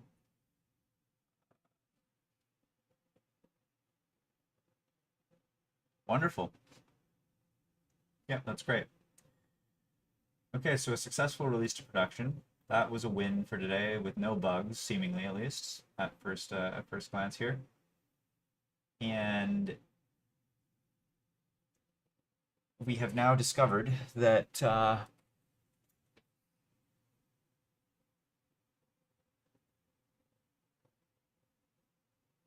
additional lighting is not really an option. At least as of now. I'm going to continue looking at this setup I have here, and maybe I'll come up with some grand idea to completely revamp the way that I have my monitors set up and all that stuff. But hey, warm-ups. I'm doing well, generally speaking. I did just have a little bit of a rough day. Spent like 4 hours trying to set up a key light, but unsuccessfully so at the very end of it. So yeah, anyways. But how are you? How are you today?